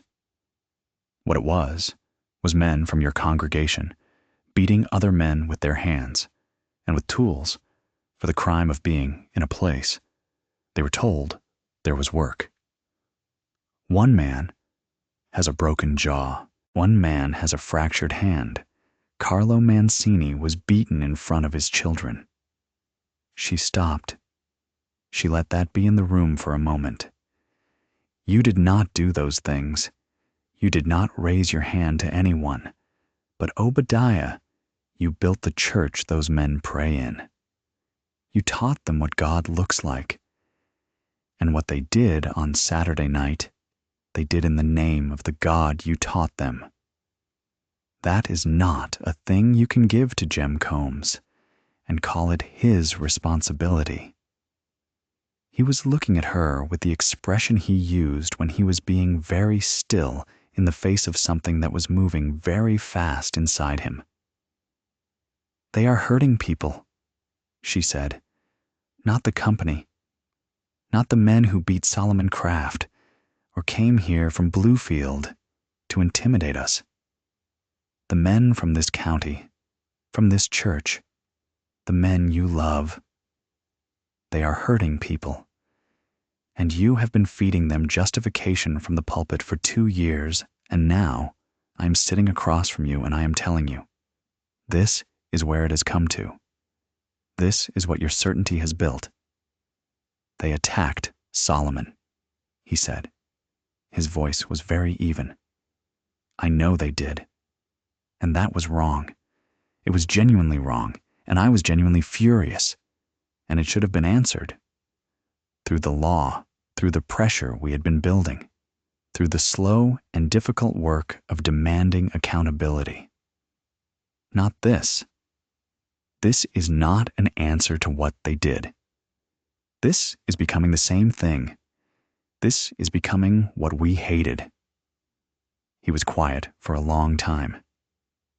The company, he said finally, the company is still... I know what the company is doing, Parmelia said. I have been watching what the company is doing for longer than most people in this county have been paying attention to it. I know that the broad form deeds are predatory.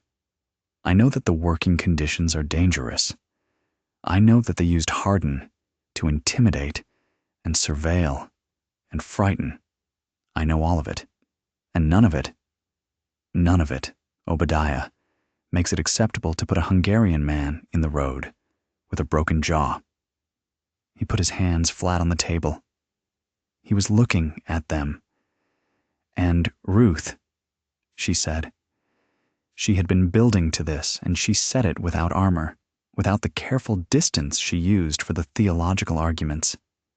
Ruth, our daughter, she is going to marry David Price, and she's going to leave here, and we are going to lose her, Obadiah.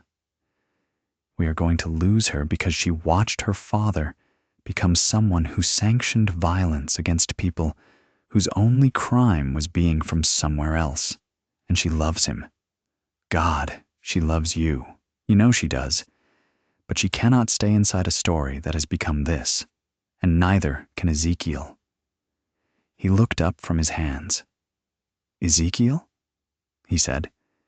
Ezekiel is building the Union Local. He has been for months. He is organizing with Carlo Mancini and the men from the camp, and he is doing it because he believes. And he is right, Obadiah. I am telling you he is right, that the only way to fight the company effectively is for all the workers to stand together, not just the ones who have been here longest. She paused. You taught him that. Not the nativist part, not the part that says these mountains belong to these people and everyone else is a threat. The other part? The part about standing up for justice regardless of cost. The part about keeping faith when the authorities won't help you. The part about Nehemiah. You taught him all of that. And he took it and applied it more broadly than you intended, and he is more right than you are. And I believe in your heart, you know it. The kitchen was very quiet. Outside, the October wind moved in the trees above the creek. The coffee was cold. Obadiah Stone sat at his table, and his wife looked at him across all the years they had built between them, and the things she had just said lay on the table between them like stones, solid and unmovable. Not accusations exactly, but facts, and facts cannot be rebuked, only refused. He refused them, not all at once, not in a single dramatic moment of refusal, but over the following days it became clear that the confrontation had not changed him, not in the way Parmelia had hoped it would. It had closed something. It had sent him deeper into the certainty rather than out of it. He came to the breakfast table the following morning, and the morning after that, with the face of a man who has heard what was said, and has considered it carefully, and has decided that what he believes is still what he believes. He did not argue with Parmelia. He did not dismiss what she had said. He simply proceeded as if the conversation had been one more voice in the world arguing against him, and he was accustomed to voices arguing against him, and he knew how to keep going in the face of them. He preached the next Sunday about Daniel in the lion's den, about a man who does what God requires and trusts God with the consequences.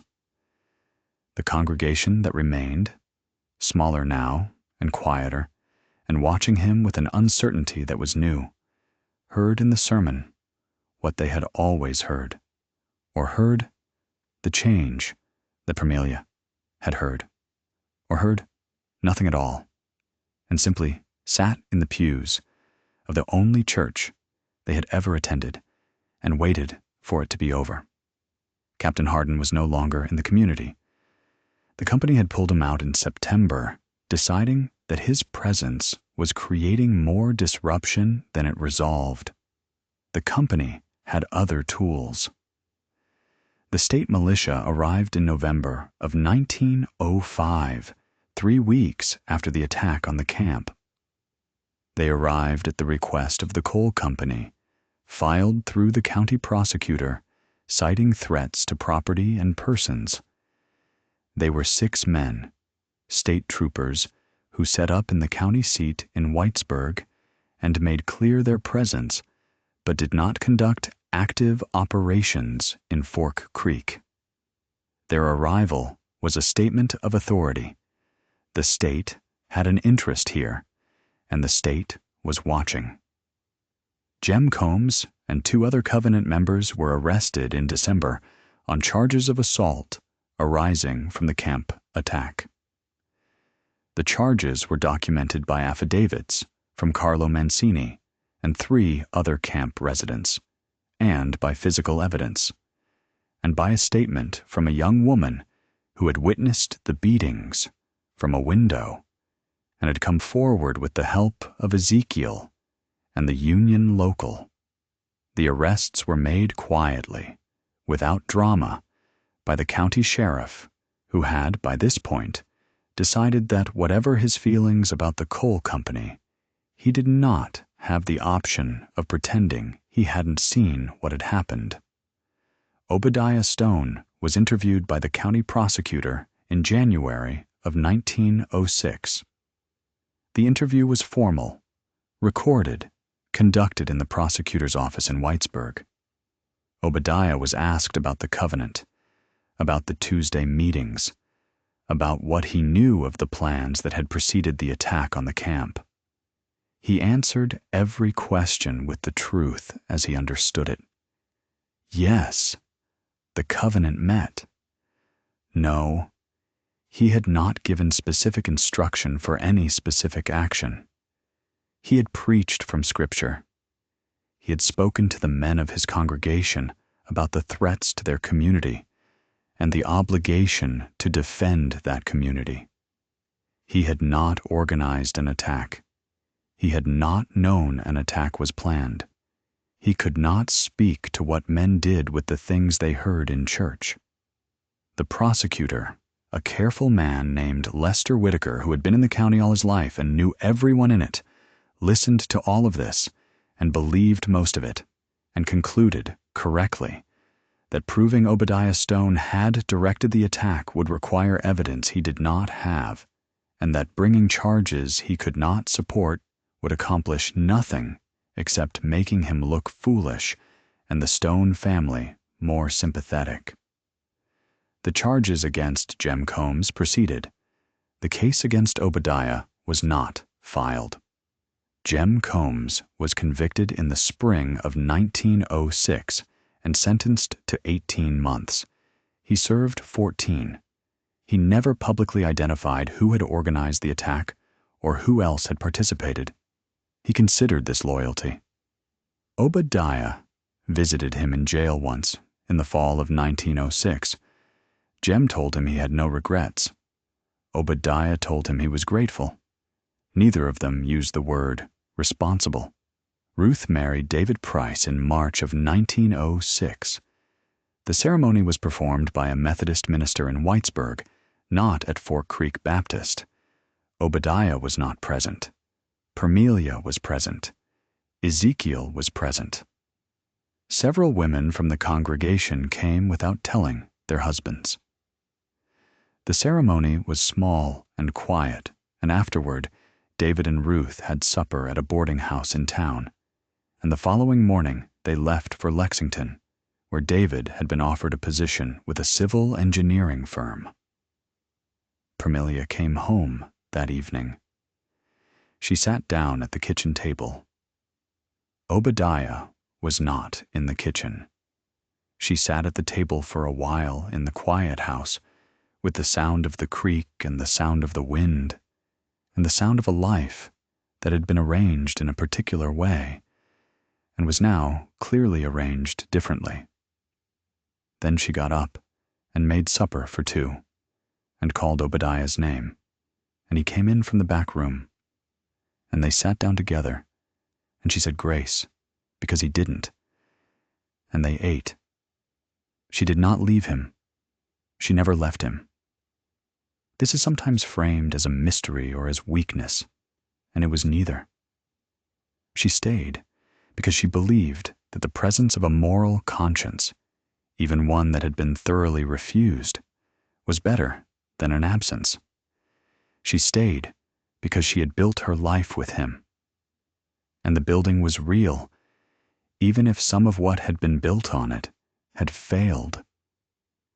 She stayed because she loved him in the specific and complicated way that involves not liking someone very much while finding their existence still necessary to yours. She stayed, and she was largely silent with him, not from defeat, but from the decision that some conversations had been had and had not produced results, and there was a limit to how many times you could have the same conversation and still be honest about what you expected from it.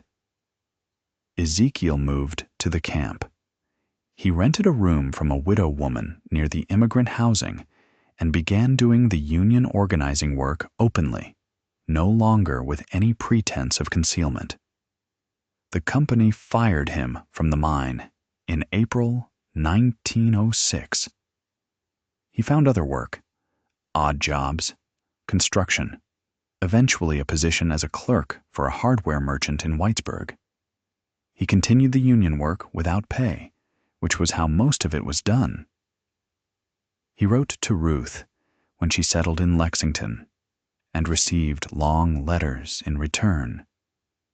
Ruth's letters were full of observations about the city, about the strangeness of streets without hollows to navigate, about the way the sky looked different when there were no mountains framing it. She was happy. She was learning things.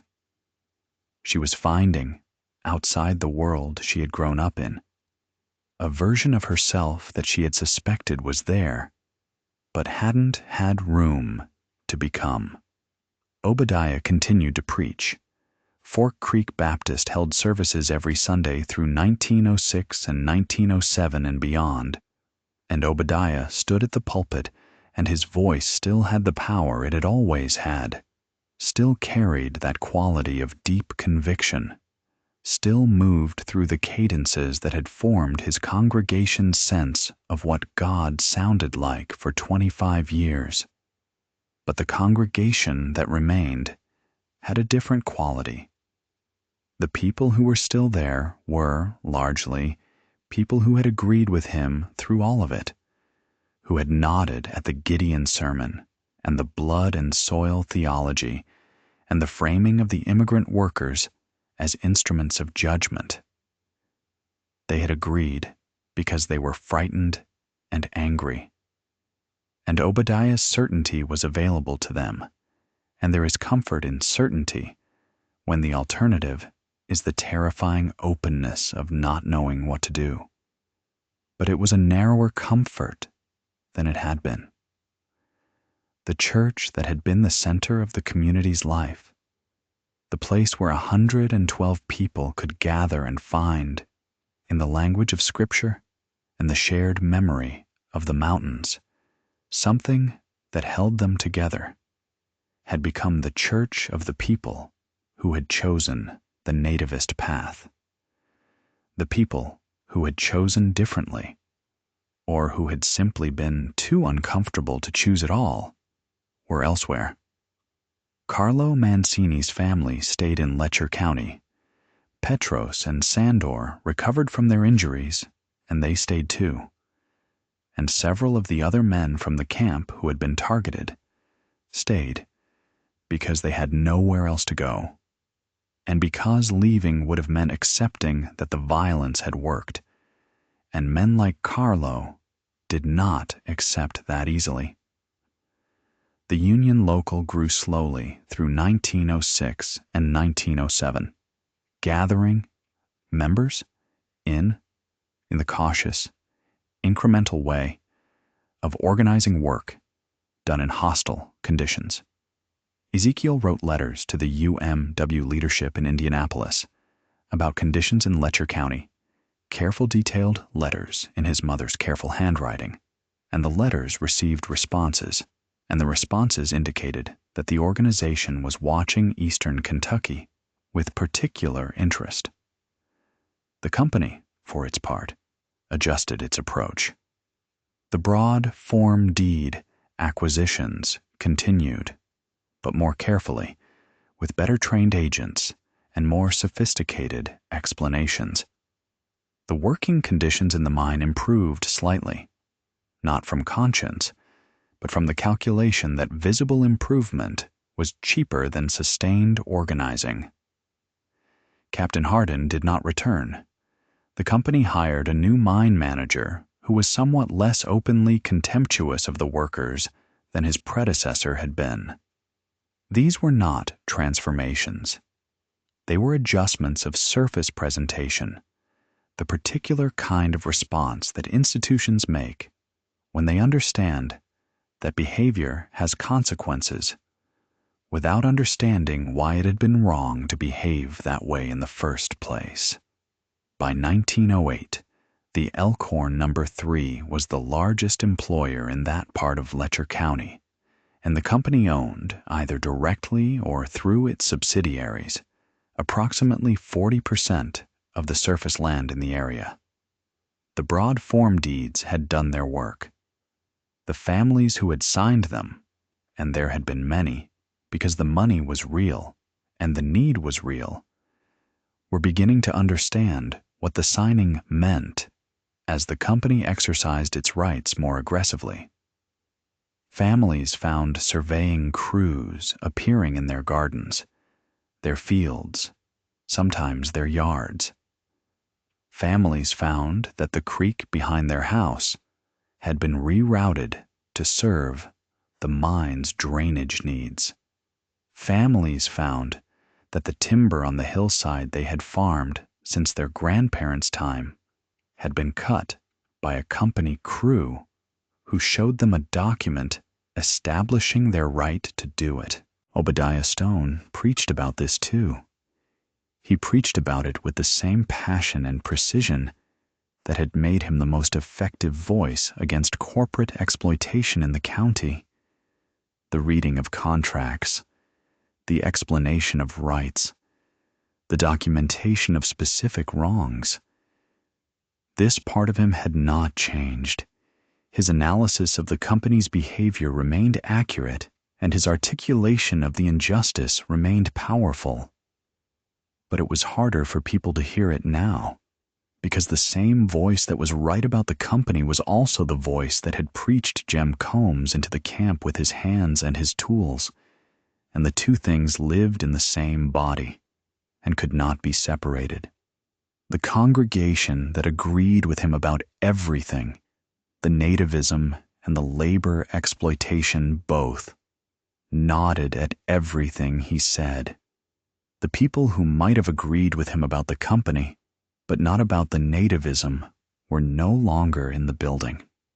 Ezekiel heard about his father's sermons secondhand through people he still knew from the congregation, and what he felt listening to the descriptions was the particular grief of watching a person who is genuinely right about some things and genuinely wrong about others, and who cannot see the difference, and who will die without seeing the difference, and whose rightness and wrongness are so deeply interwoven with each other that you cannot separate them without destroying both.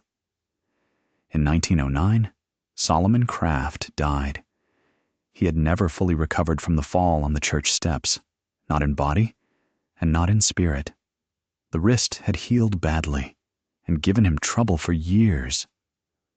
More than the wrist, the shock of what had been done to him by a stranger in the doorway of his church had taken something from him. He died in October, quietly in his sleep at 84, and Obadiah preached his funeral with genuine tenderness and grief.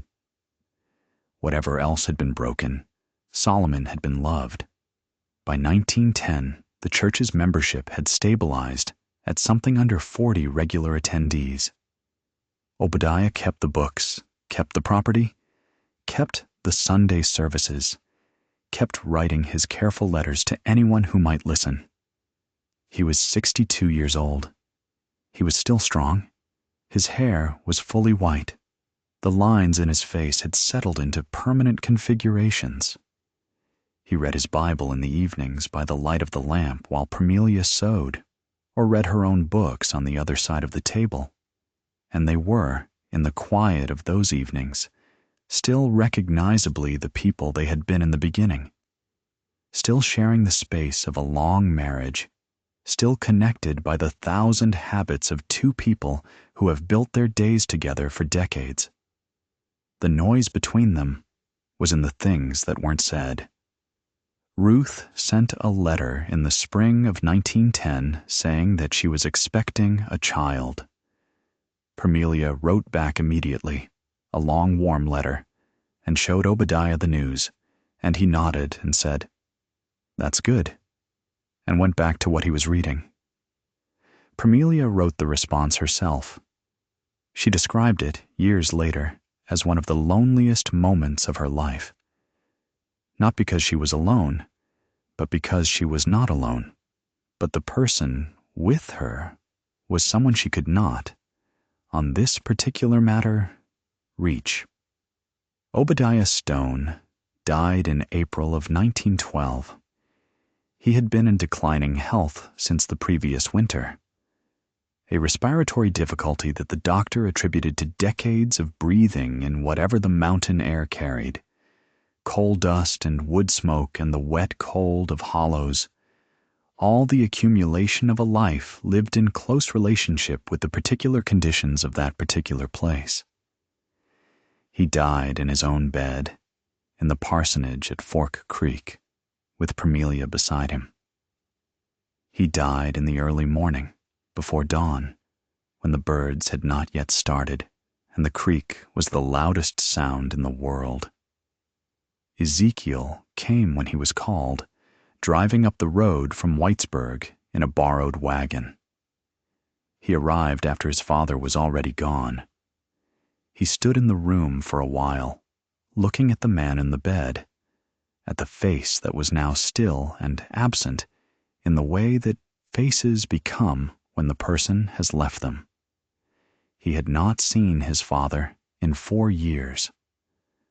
The distance had been mutual, not dramatic, not declared, just the increasing weight of everything between them that neither had known how to lift. He sat with his mother for a long time that morning.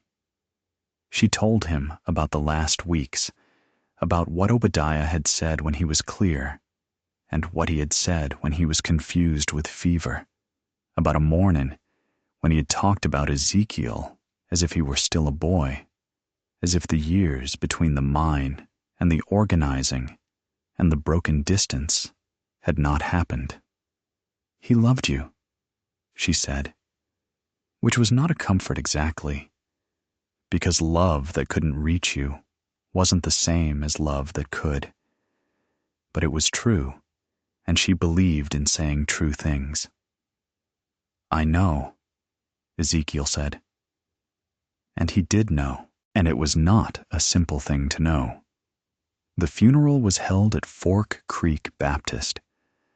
Obadiah had asked for the book of Nehemiah. Ezekiel read it, all of it, every chapter, from the first verse where Nehemiah hears, "The walls are broken," down to the last verse where the wall is finished and the people are rejoicing. He read it in his father's voice, or as close as he could get to it, the deep cadence that was both scripture and memory, and the 40-something people in the church, mostly the old congregation, the people who had stayed, heard it and wept. Parmelia stayed in the parsonage until the church decided what to do with the property. In the end, she stayed for years, maintaining the building and holding quiet, small services without a minister, until the congregation finally dispersed entirely, and she moved to Whitesburg to live near a niece. She died in 1924 at 73, still reading, still writing letters, still precise. The church that Obadiah Stone built, the rebuilt Fort Creek Baptist, solid and plain, with the pine pews that had gone the color of molasses and the crack above the back door that nobody had ever fixed, stood through all of it.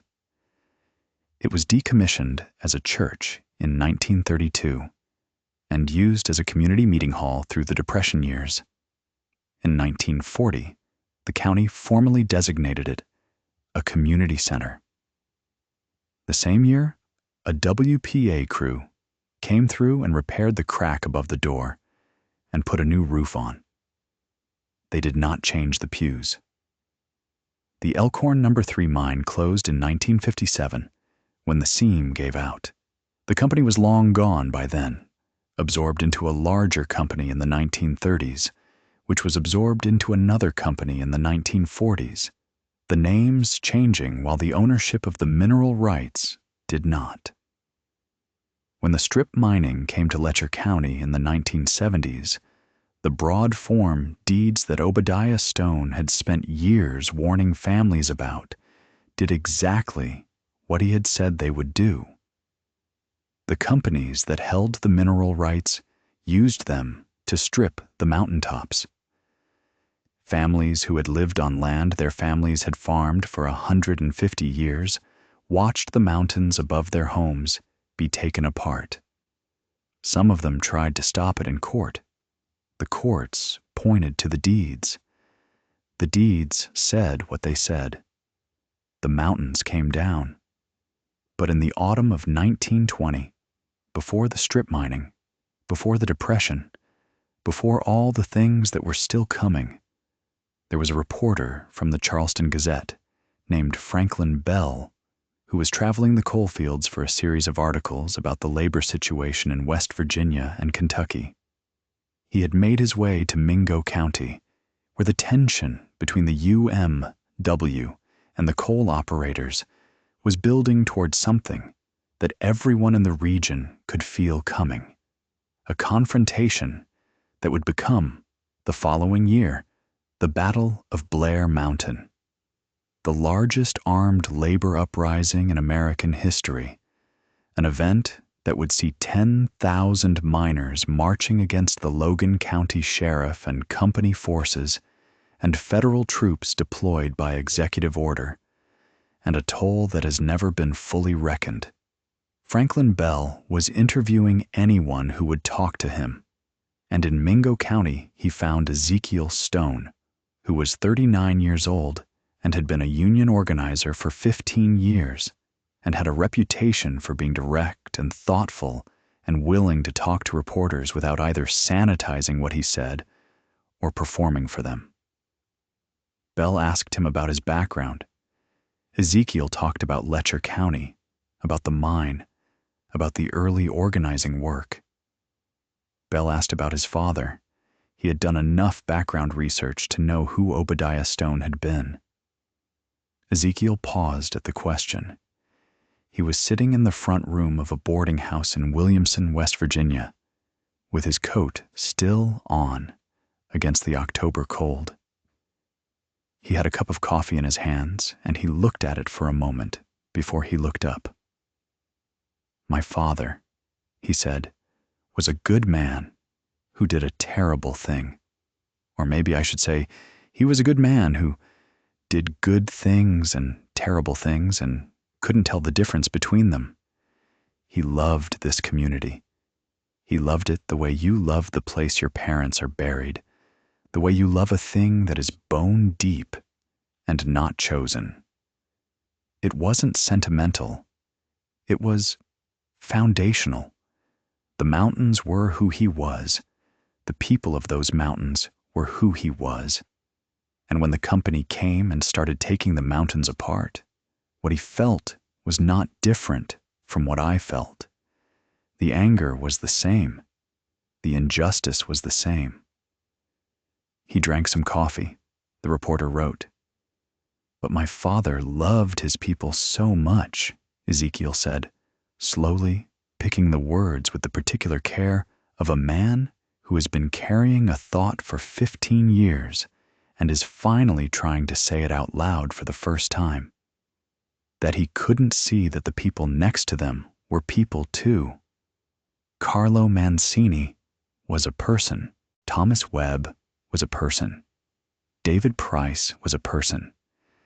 The men from Hungary who came to work the mine were people, with families, with histories, with the same specific hope that they were building something that would last.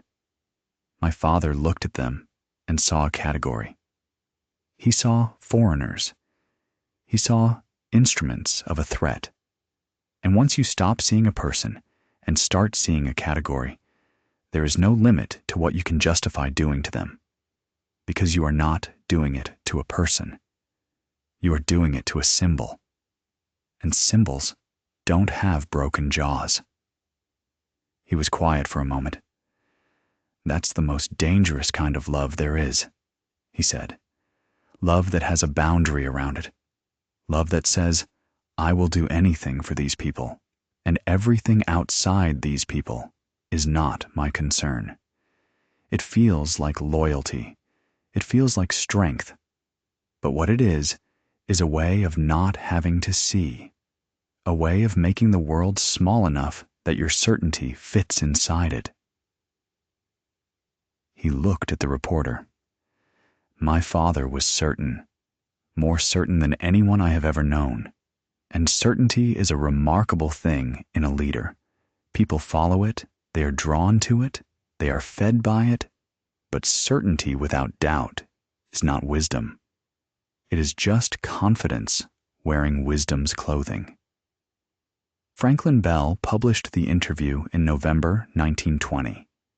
It ran in the Gazette under a headline about the coming confrontation in Mingo County. Most readers focused on the labor politics. A few readers in Letcher County recognized the name and read the part about Obadiah Stone very carefully, and some of them felt something they did not have a ready word for. Not vindication, and not grief exactly, but the complicated feeling that comes when you hear the truth said plainly about something you have been thinking about for a long time without being able to say it. The church Obadiah Stone built still stands in Letcher County.